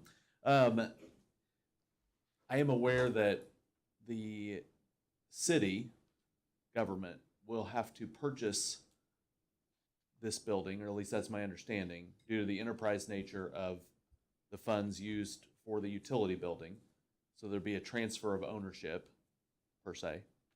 Can you talk about how that blends into the financial model? Those, well, let me back up. I never want to assume everybody's got the same information. So in case anybody's not aware, the area you're sitting in was once the home of MCI Hospital. This was the medical office building. Hospital was over there on that vacant land off to the west. In approximately 2012, 13, somewhere in there, the City of Independence acquired the hospital due to the consolidation of MCI and the SAN, if you will. The city saw blight occurring here. They acquired the property, paid for the demolition of the hospital, and then renovated this with to be the home of Independence Utilities. When I say the city, we should be more specific to say that the electric utility, Independence Power and Light, was the one that paid for that acquisition, demolition, and renovation of the building you're sitting in. The other services that now inhabit this building, the sanitary sewer employees, the stormwater employees, and now even some general fund employees along with water utility employees pay rent to Independence Power and Light for the square footage that they occupy within the building. Because of those acquisition, demolition, remediation costs, and because the utility in our city charter is very clearly to be used for the benefit of the ratepayer, not the general benefit of the city, the general fund, which police primarily is funded out of, would need to reimburse Independence Power and Light for the value of the property. So just as if you were going to buy your neighbor's land to build a house, you would have to pay them fair market value for that. Independence General Fund would need to pay Independence Power and Light for that acquisition. We are building those costs into that model so that we can satisfy that obligation. Thank you. Into which model? Into this bond issue? Yes. Oh. So there would only be, well, how much would be available then for new construction? I don't have the itemized cost in front of me, but part of that is acquisition and part of it's construction. But I would also then want to reiterate that Hafer Welker is finalizing that construction budget that we hope to have, not hope, we will have by the time you meet again. I've got one more. Okay. I'm sorry. No, you're fine. What happens to the existing, like the utilities people and all these people that are renting? Where are they going to go? The people that are housed in this building right now will be located to what was the GEHA office building at I-70 and Little Blue Parkway. That acquisition was completed back in January. That building's undergoing the renovations right now, and we hope to have occupation in the early part of 2025, February, March timeframe. Okay, I'm going to ask Morris Heidi to talk about recreation facility. All right. I'll try to be brief here. I've got a couple slides to go through. I know we're kind of going long here. What we wanted to share with you, next couple slides, is really talking about, just like you saw with police, that 2018 study, and then, revised study today. In 2002, we had a Parks Master Plan, and the next slide I'll talk about the 2010 Parks Master Plan. Both of those plans recognize the need in the community, and this was based on citizen input for a new community center recreation facility, if you will. The current Sermon Center, which you saw a photo of the basement, you saw kind of the non-public side, if you will. That's the area under the gymnasium that had the geological, whatever, I can't remember what, fantastic caverns look. This is actually the public side, and so you see some lockers, and you see that water kind of migrating, seeping through the wall there. That has, I can share with you, been an issue for many, many years. It has to do, again, Independence is a city of springs. We have springs everywhere. The power plant was built in 1902. In 1980, give or take, I'm not exactly sure the date, the power plant was remodeled, and lo and behold, we had a new community center at that location. Unfortunately, at that time, they didn't address all of those infrastructure needs, and we've had this moisture issue ever since. So 44 years ago, the Sermon Center opened its doors. So in 2002, the Parks Master Plan, one of the key recommendations out of that plan was the citizens have spoken. The Sermon Center does not provide the programming, the space that they need for a community center. I wanted to share with you also that as we're looking at a new community center, again, $75 million has been earmarked for that facility. Any new design for a new facility would be looking at about 60% of the space, programmable space, would be revenue generating. In other words, the idea is to try to be as cost neutral or cover expenses as much as possible. So 60% is kind of the number we're looking at. I ran the numbers just last week. Sermon Center we only have the capacity for 28% of that building we can point to and say that's generating revenue. So 28% current facility versus 60% in a new facility. So skipping ahead, again, 2010 master plan, really the same message, along with that list of that 20 million projects, which we talked about earlier. But again, looking at the need for a community center. I also wanted to share with you this last summer, about a year ago, we hired Pros Consulting. They're working on the feasibility study for the new recreation or community center.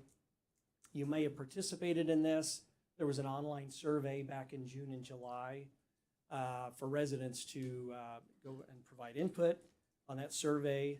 And 67% of the respondents indicated that they are very supportive of the city developing a new indoor community center, which indicates a very strong 2-to-1 margin of approval. So 2002, 2010, this summer, you have 3 instances. Again, not a huge snapshot per se of the residents this summer, but again, 3 strong indications that we are past due as far as a new recreation center. And this last slide here just shows a couple photos of what a new community center could provide. Again, I want to caution everybody in the room, we're not saying specifically these are imagery of what would be included as far as programming. But again, obviously a state-of-the-art, and I want to stress this point, most of the facilities in the parks and recreation system as far as buildings were never intended for the use that we use them today. And so it would be so welcoming to have a purpose-built, purpose-designed, similar to any new building. You're designing and building it for this specific reason, in this case, to provide a community resource, the programs, events, the activities of a community center. So I also wanted to share from that survey this summer. So we're looking at, and this is the feedback that the citizens provided. This would include an indoor running, walking track. So you can see in one of those slides, the upper left there, you kind of see a second-story walking track. That's certainly something that we are looking at. A warm water aquatics area, an indoor pool with exercise lap lanes, And then some of the most important programs that this survey last summer indicated was aquatics, exercise and fitness, drop-in activities like an indoor playground, 3 open gyms, lifelong learning classes like cooking, finance and fine arts, and art and theater classes. Recreation is so much more than just fitness. A lot of folks, when they think of recreation, they think of, fitness or workout area, but life learning, ongoing education, there's a lot of facets of recreation. We currently don't have the capacity to provide classes, events, and programs for, again, because of our lack of space. So a new facility would obviously address that. I also wanted to mention that although early on, a new facility really was envisioned as maybe more of a field house idea, the idea of sports tourism, having 10 or 12 gymnasium and bringing in many different sporting events through the year, which would certainly help with tourism, drawing folks to the Independence Square. We're anticipating where this would be built. The challenge with the site that we have is really limited that, and I mentioned this earlier, to 3 gymnasiums. So we would be able to, again, at this point in time, with our programming, with our consultant working on that, we're looking at 12 and under events, sports tourism. So we would certainly be able to cater to that age group, but not maybe the full spectrum as may have been talked about initially. So I just wanted to share that. We would have to have quite a larger footprint, a larger space to have 8, 10, or 12 gymnasiums to bring in the the large whole Midwest. We could certainly do more regional, smaller tournaments in this facility as we're envisioning. So yes. Is this still the location of the current police and city hall? Is that? Okay. Oh, you're gonna City get manager is going to address that in just a moment. So great question. So yeah, any other questions for me? Also, too, is there any talks about like esports are on the rise? We have a lot of kids who are into that type of Yes, thing. yes. Okay. We would love to have that as part of, and actually, we just had a meeting today with Pros Consulting, our company working on that, and that would certainly be one of our. We were looking for the performa for the new facility, and hopefully that's going to be available in a couple weeks, so we can share some further information. But yeah, just think of all the things, the potential that we could do with a new new space. Certainly, we want it just from the aspect of being nice and new, and we'd get interest from the community in just having a newer facility, but just the breadth, the increased availability of different programmings and events, and like esports and other activities, we would just love to offer that to the citizens. Yes. I could see our community asking cost of membership for something like this, especially as a new building. Is that something you guys have talked about? Yes. Is that will there be an opportunity to share discounted membership for families on subsidy? So that's part of our pro forma, and we'll share. I assume we'll share that information with the committee here fairly soon. So that goes into that makeup of how making sure the facility would cover costs. I will share that any new facility is going to be drastically more than our current Sermon Center membership, but I think people would expect that. Obviously, we don't have a lot to offer in our current facility, but we would certainly allow for certain situations which might have an issue or opportunity for those who maybe can't pay the full price. So there is some flexibility in there on the pricing. So yes. I kind of had a comment. I like the idea of a community gym. I use Genesis Gym 3 times a week for an hour at least, and I feel pretty good for 74 years old. But I wondered if people have ever seen the Gladstone facility. Man, that's a beautiful place, and their aquatics is fantastic, and I didn't get to look over all the gym, but I think maybe it's reasonably priced what they charge for a membership. I haven't checked into that, but anyway, that's a wonderful place. I was going to point out to you that Genesis Gym that I use, which is a good facility, and I think reasonably, the cost is reasonable, but the fact of it is during the day, I go in and work out at 5:30 in the morning. I'm up at that time anyway. But the fact of it is, if you go during the day, it's just overcrowded. So I think we need something like this that might be reasonable for the residents. So Yep, thank great comments. And I might add to that. So Genesis, 24 Hour Fitness, any of those businesses, you know, their business model is really to the individual. You yourself, sir, going there. Our business model is for family activities. So our pricing, back to your question about pricing, our pricing is really centered around a family situation. So again, a different business model, a different focus, if you will. So I did want to share that as well. I'm glad you mentioned that. So again, kind of private side for fitness facilities. It's really, you know, the individual member is what drives their revenue. We're more focused on family activities, whether that's fitness, esports, or other activities. So I'll turn it over to the city manager. Thank you, Morris.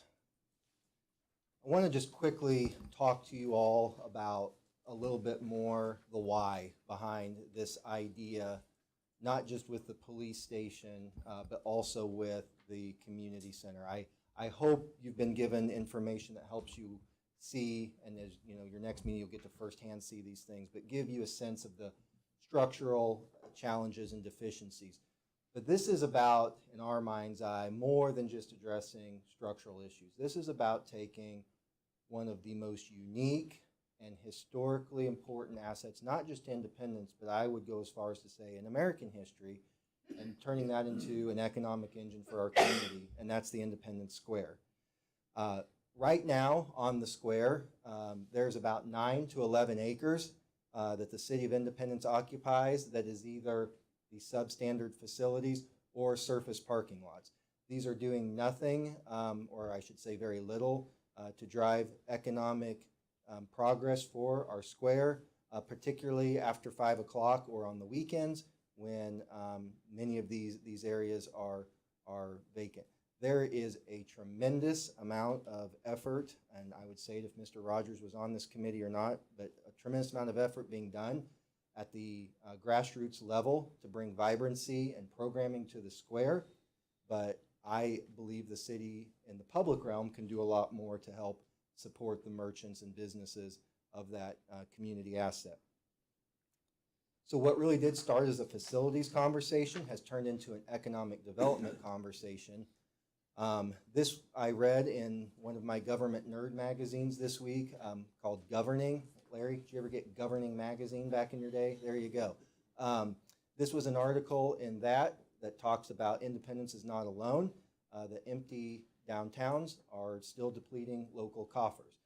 Places that have not found ways to create a diverse population, diverse in terms of the uses, not economic or racial diversity, but in terms of the uses down there, are struggling to program and generate economic activity in their downtowns. And this is exactly what we're talking about for Independence.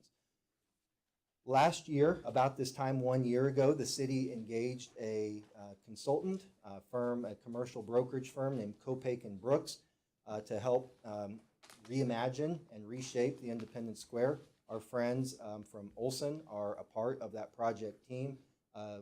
Kopake and Brooks had quite an impressive resume, including the development of the Legends in Kansas City, Kansas, as well as City Center in Lenexa, if you're familiar with that area. I don't want you to lock your mind into any, particular building or parcel on this map. I included this to show you the upper right-hand corner, that purple building that says T, that is the current police station building today, Memorial Drive there. And that is just to give you a representative idea of the ideas that our master developer and team are working on right now for bringing new vitality and vibrancy to the square. Having the kind of asset that Morris talked about, whether it is 8 years old or 10 or 12 years old, I don't really care. I can tell you as a parent, I continue to live, now Doug will disagree with me because he's a good dad, but I live in the youth sports hell every weekend. I have to take my kid to some tournament. They play at 8 in the morning, which means they have to be dropped off at 7. So I go find somewhere to eat breakfast after that. And then when they play their next game at 4 p.m., I find somewhere to eat lunch and shop and do all these other things. There's absolutely no reason I should be driving to Lenexa or Leawood or Overland Park or name your Johnson County community to do this and to dump my money into their local economy. This kind of thing could and should be happening on the Independence Square. So again, just to wrap up public buildings, there's a lot of benefits here, whether it's the structural issues, whether it's creating additional economic activity, whether it's helping to spur the private investment that often follows behind the public investment, addressing things that our community have told us for over 21 years that they want, and helping potentially address some of these odd intergovernmental arrangements that we find ourselves in. That was the concept behind the public benefits plan. Now, you've all been very patient to ask, what is all of this pixie dust going to cost? So I'm going to ask Kaylin Saunders from the city's financial advising firm of Columbia Capital to come up and talk to you about that. While we're segueing to this, I will just interject real quick. I know we had booked on your calendars till 7:30 tonight, and I think in a quick touch base, we are maybe running about 15 minutes beyond, which may mean 20. But hopefully you're all good on time, so that we can, we're gonna go through GeoBond 101 tonight. So if you can stay with us just a little bit longer, I think it'll be good for the group and good for our ongoing progress. But just wanted to touch base real quick. If anybody needs to go to the bathroom, or I think there's snacks, if that bribes your continued attendance. Good evening. I'm Kalen Dwyer with Columbia Capital Management. We are the city's financial advisor. We are a municipal consulting firm, and we help communities, cities, states, local governments with the bonding process from inception to settlement, help document the process, issue bonds, get deals closed successfully. So that is our role. That's what I do. We serve the city in a fiduciary capacity. That's a regulatory mandate. So that means we have to put your interests above our own. We're not an underwriter. We're not an investment banker, or investment bank, I should say. We are simply a consultant. So that's who I am. That's the capacity I'm here in. And Zach asked me to come and talk a little bit about, as he said, paying for a lot of the exciting stuff you see here in this presentation this evening. So this first sheet, this first slide here the city prepared is kind of a perspective on property taxes. So GO bonds, of course, are paid from property taxes. And we've got here on this first slide showing Independent's current levy relative to its immediate peers and neighbors here in the metro area. So you can kind of see where we are today. I'd say about half of these communities, maybe a little more than half, have outstanding GO debt. City of Independence doesn't, of course. But if you do, obviously that levy is going to increase because you've got to pay back the bond. So just some context here and where we're entering this movie from the perspective of a levy. Question, where would we be in that chart if we issued 250 million in bonds? Excellent question. You're ahead of the game here, and I will answer that question here in a couple of slides. But just to ruin the punchline, you can add about $1 to that. If you were to, and like you said, if you were to issue the 250 all at once, which whether or not that's practical from a policy perspective, that's a bridge we'll cross when we come to it, and whether or not that's the city's plan. But just for the sake of simplicity and discussion purposes, for the analysis we're going to show you, we have assumed that 250 is borrowed all at once, just to kind of neatly package the cost of all these improvements into one number for you guys. I'm sorry to interrupt. Can you move the mic closer to you, please? We can't hear you. Bend it up. I apologize. Yep, this is a problem I encounter frequently. You're a tall one. Yep. All right. So am I driving the slides here? Okay, great. All right. So what costs are incurred when issuing GO bonds? So the obvious cost that everybody's aware of is interest expense. You borrow somebody's money, you got to pay them back the money plus interest.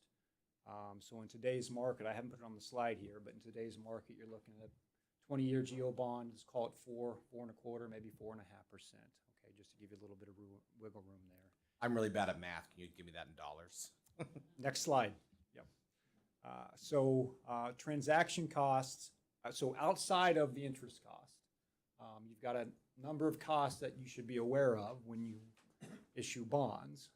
And so transaction cost, issuing bonds is a big deal. A lot of stuff involved. You've got to document it. You've got to pay a lot of professionals, consultants like myself, other folks like attorneys, and you've got the investment bank, which comes in, buys the bonds, and resells those bonds to investors. All of this costs money, and those are costs that are incurred when you issue bonds. Then you've got a few miscellaneous costs and expenses that are a fraction of the professional services cost, but they're real costs, and you do incur them when you issue bonds. Debt service reserve fund here. I'm only putting this here because it's kind of a frequently asked question, because people hear this term, debt service reserve fund, and say, okay, what is it? Does it eat into our bonding capacity? What is the purpose of this? So it's common when you issue revenue bonds or other more speculative types of debt financing that aren't GO, for there to be a pot of money that is set aside, that is bonded typically. And that pot of money, the purpose is to give the investors a little more security that if there's any year in which revenues that are being used to repay this debt are insufficient to cover the P&I, the principal and interest for that specific year, there's this pot of gold that you guys have set aside at the outset that will be available for that funding gap, that temporary funding gap. So that's the purpose of a debt service reserve fund. They're not common for general obligation bonds. General obligation bonds are about as secure as you can get.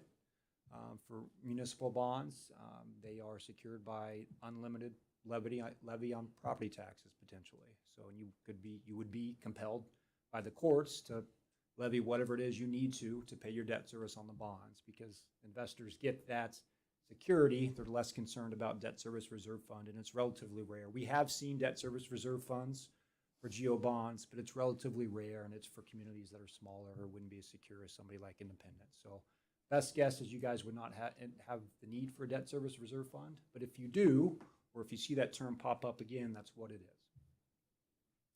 And then another cost that's often very hidden and not often quantified, but as I said earlier, issuing bonds is a big deal, and it's an administrative burden.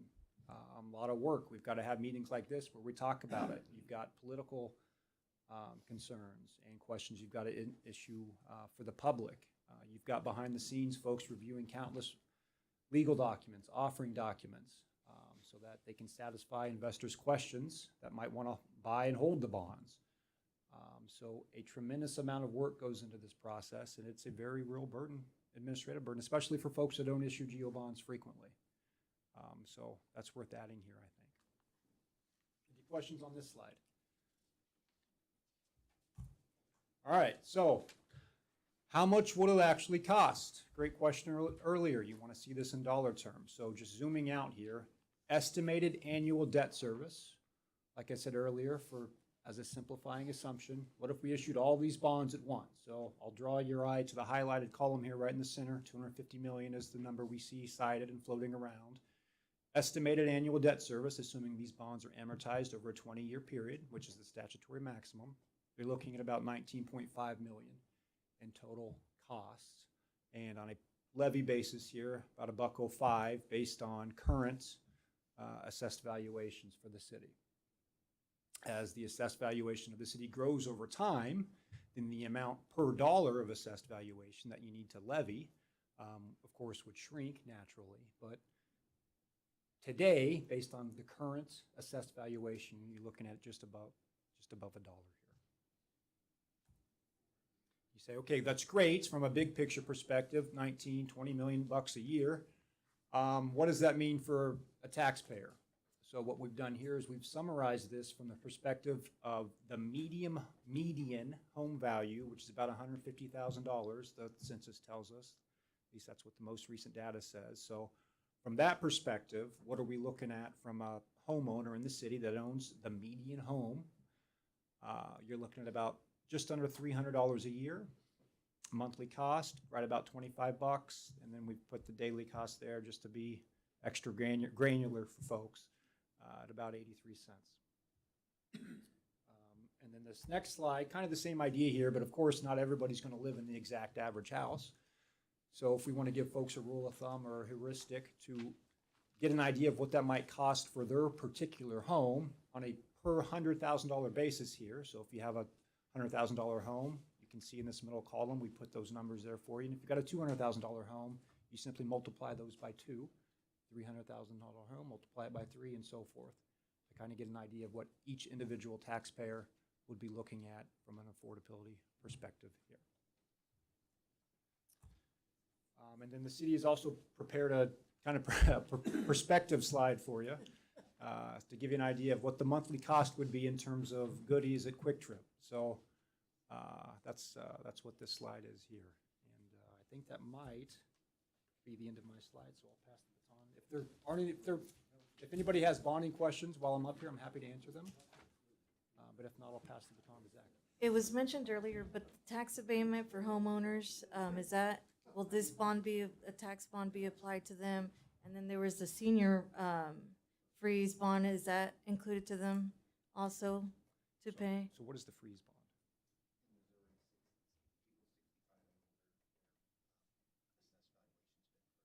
Oh, I see. Yeah, no, so the levy itself applies to all property within the city. How does that work with the tax abatement if they don't pay property taxes at the end of the year? So would they have a property tax abatements on specifically the debt service mill levy? Yes, that's my question. If that's the case, then they wouldn't pay the levy. But this particular abatement, I'm not familiar with, so I'd have to get some more information from you. just to Okay. make sure. We have sections of the city that are in a chapter, like a 353 redevelopment area where, like around the Independence Square, the Truman Historical District, there were, I think, 10 years of full tax abatement and 15 years of half tax abatement. Or I think that was the question. of Yeah, how so to that the would affect extent- those property owners. To the extent that carve out touches more than the operating levy and it actually extends to any debt service levy, then yeah, they would not be taxed. Can we make it an option if they wanted to support? And That test would- in terms of legalities and things like that? That would be a question for an attorney. Yeah. Speaking of attorneys, would we be using Gilmore Bell for this? Yeah, so Gilmore and Bell would be your bond counsel, presuming you've used who you've used in the past. David Martin is who the city has used. I worked with David earlier this year for the financing on the GEHA building. Yes, they would be involved.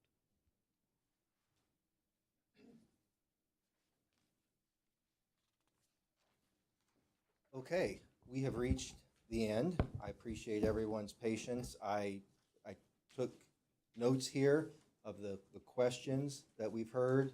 So what we will do is turn that in kind of an FAQ that we can get out between committee meetings here so that you guys can have that information and we can keep things moving. This last slide is just a summary again of what you heard from Councilmember Perkins 2 hours ago. So just, in case you forgot in the last 2 hours, this is the work that is before the committee that the council is counting on you to help provide answers for. The amounts, the categories, and the amounts within said categories. As we turn our focus from this meeting, I want to let you know again that our next meeting is scheduled for Wednesday, October 2nd. We're getting out of this building and we're going on a field trip. I will publicly thank Doug Cowan and Community Services League, who are lending us 2 of the vans that they have in their fleet. So we will split the group. We'll get to go see firsthand the stuff inside the police headquarters and the Sermon Center, see some of the issues at the shelter, and then we're not going to go see every road, street, bridge, and sidewalk in town or city park, but we will give you representative samplings of some of those issues out there so you can again see better than what these pictures illustrate some of the issues and opportunities in front of us. Mr. Chair, with that concludes the presentation from staff, and I will turn it back over to you. Sure. Well, I do want to thank city staff and all the guests for their work leading up to this and for being here with us tonight. I think one way I enjoy closing meetings is to make sure, there's a lot shared, we don't need to go person by person, but to give just a moment of pause to see what questions may be. If there was a question or a statement that you didn't get the chance to make tonight, I don't think any of us would feel good if any members of the committee walked out of here not feeling like they fully understood the material that was presented. Now would be the best time to get clarity. So I'll just pause for a minute and see if there was any comments that weren't able to be made or questions that went unanswered? I have one. Is there a separate committee for a campaign for passing this? Is that a city committee or is that a grand jury? And that, I was gonna make that remark in closing comments, but I would remind this group that we are a recommending / advising body to the city council. Most of you will recall that you were appointed by, or you were nominated by a member of the city council, including the mayor as one of the members of the council. The council then, through a resolution, voted all of us onto this committee. We are tasked to do a deep dive and study. Ultimately, I think all of us know this, but bears repeating, that none of the recommendations that we bring forward are binding. The only people with binding legal authority in the city are the 7 members of the council, which includes the mayor. So when assuming an effort moves forward, there would have to be a Missouri Ethics Commission approved or set up campaign that would run the promotional side. And like most campaigns, would probably enjoy a certain amount of funding from, whoever they can raise funds from. I just had a question in regard to the community center. I'm just interested to know if there'll be more information forthcoming to this committee regarding that and what that footprint will look like. There will be, just like the police station, Morris and his staff are working with consulting firm, 2 different specialties and disciplines with that. One is a retired Parks and Recreation director who's helping us with the pro forma. So to Labette's earlier question about what will it cost to operate this, and so what can we do to contain costs and make this as affordable for many people in Independence as we can. So they'll have that information. And then an architectural firm by the name of PGAV is working on those renderings so that you'll have more information and can know more specifically in your mind if this were to be approved by the voters, what are the voters going to get in return for that? Very, very specific imagery.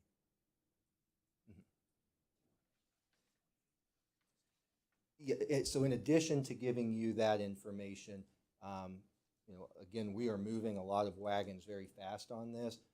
So that Morris wanted me to mention that at the October 28th study session, the City Council will get to hear that information as well about the Justice Center and the Community Center and have some of that information at their disposal as well.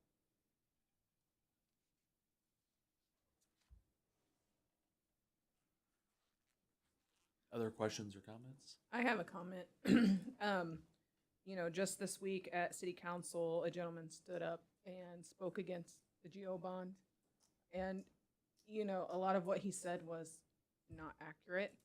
And so I think we all, as committee members, need to make sure that we're answering the questions. Are we accurately armed to fight that misinformation? And how can we be better at being armed? I want to piggyback off of that. I don't think we can help the misinformation, but we can always give accurate information. And I think a lot of it will have to do how we do that. I think it's going to be important if we're doing the outreach to our community. Early 2000s, the research showed that to capture someone's attention, you had 30 seconds. Now they've done a research, it says 10 to 15 seconds. If we're going to make an impact, if we're going to, plead our case, we have 10 to 15 seconds to do that. I think it's amazing the photographs that we have, those made an impact, especially for the animal shelter, especially for the police department. I think things like that will be key assets to, us saying this is why this is important. And I think keeping things short, sweet, simple, and kind will be important. We're going to probably need to stick to a 3rd to 4th grade reading level, things that are our understanding, everyday understanding, terminology, conversations that we have here may not be suitable if we're going to do outreach. We just need to keep it simple and kind and just keep those things in mind. And what kind of impact do we want to make in 10 seconds? So just some things to keep in mind.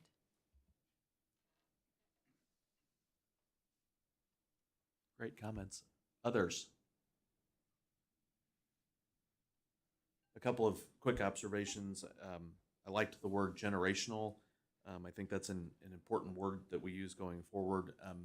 Randall Pratt last time used the phrase enduring value and asking what investments create enduring value. And I know that in speaking with several committee members, that phrase resonated with a lot of folks as we evaluate this is what creates enduring value. A couple of comments to city staff, and again, our thanks, especially for being here in the evening. We don't need to answer this tonight. I wonder, we have $1 billion of deferred maintenance, and we talk about addressing somewhere in the neighborhood of a quarter of that.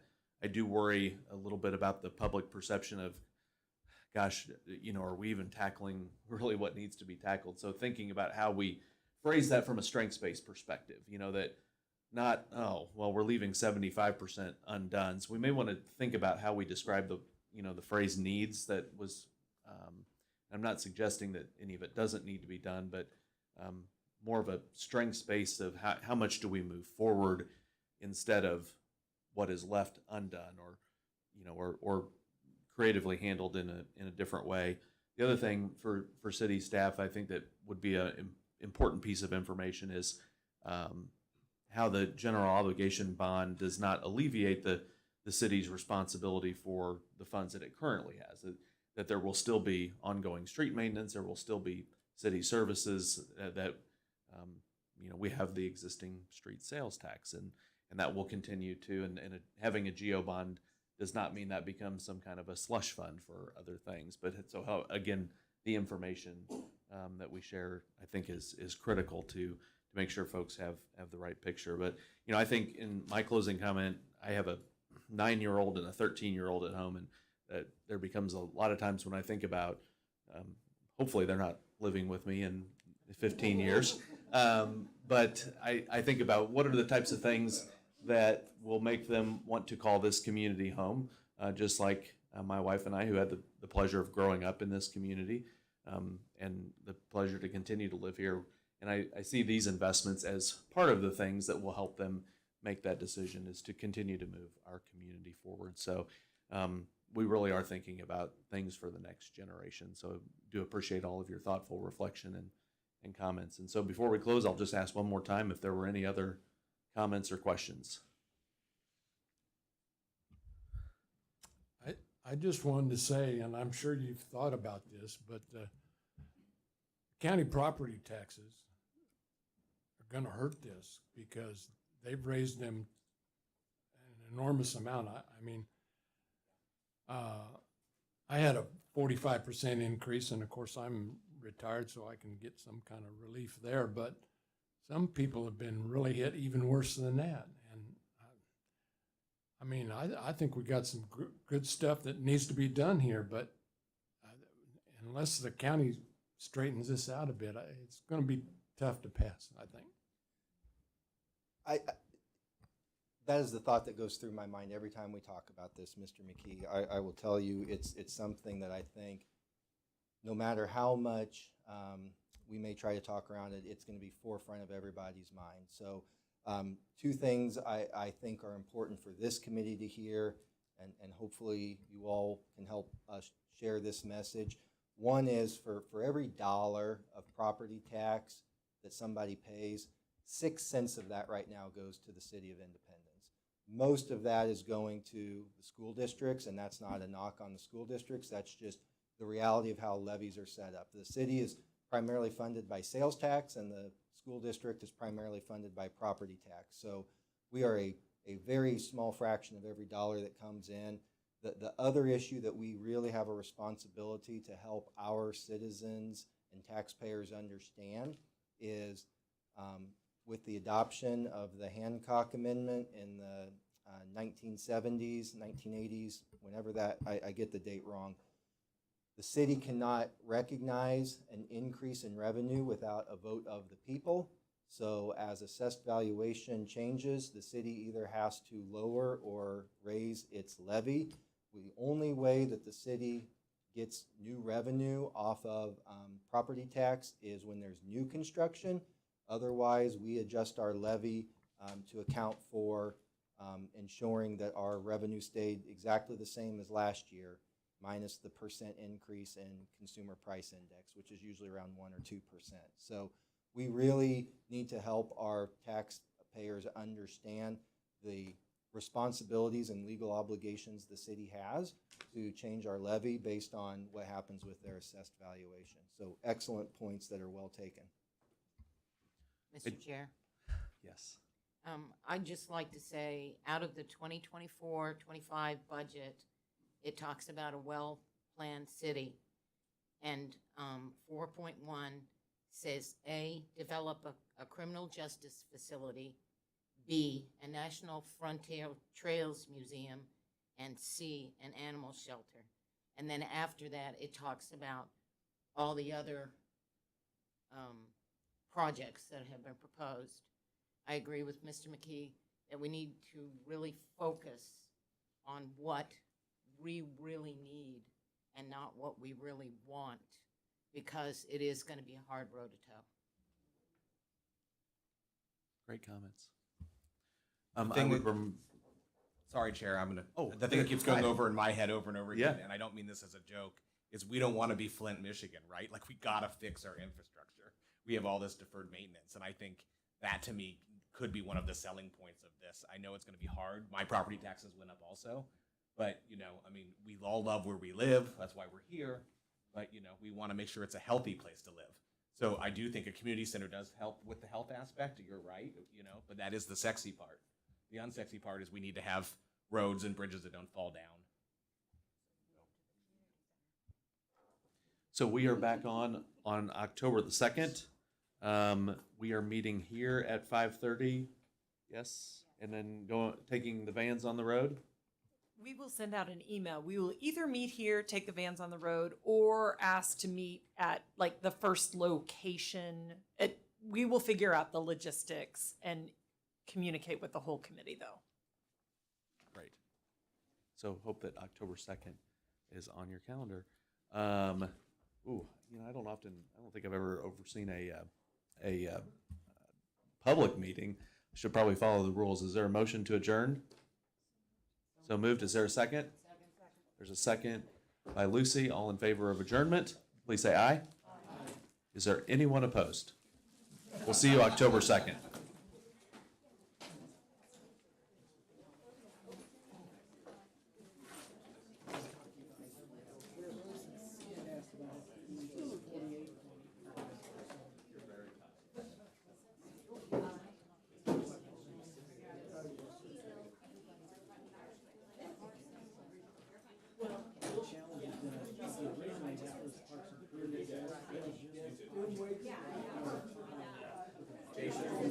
Good, how are you?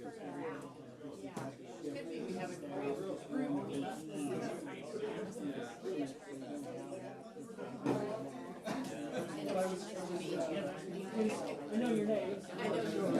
I've got a question for you too. Just a quick one. Okay.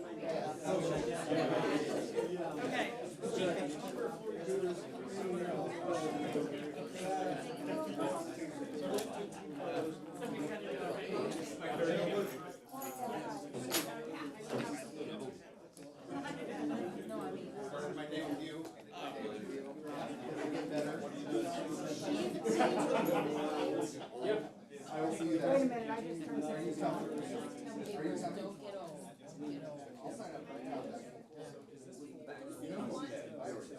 Yeah.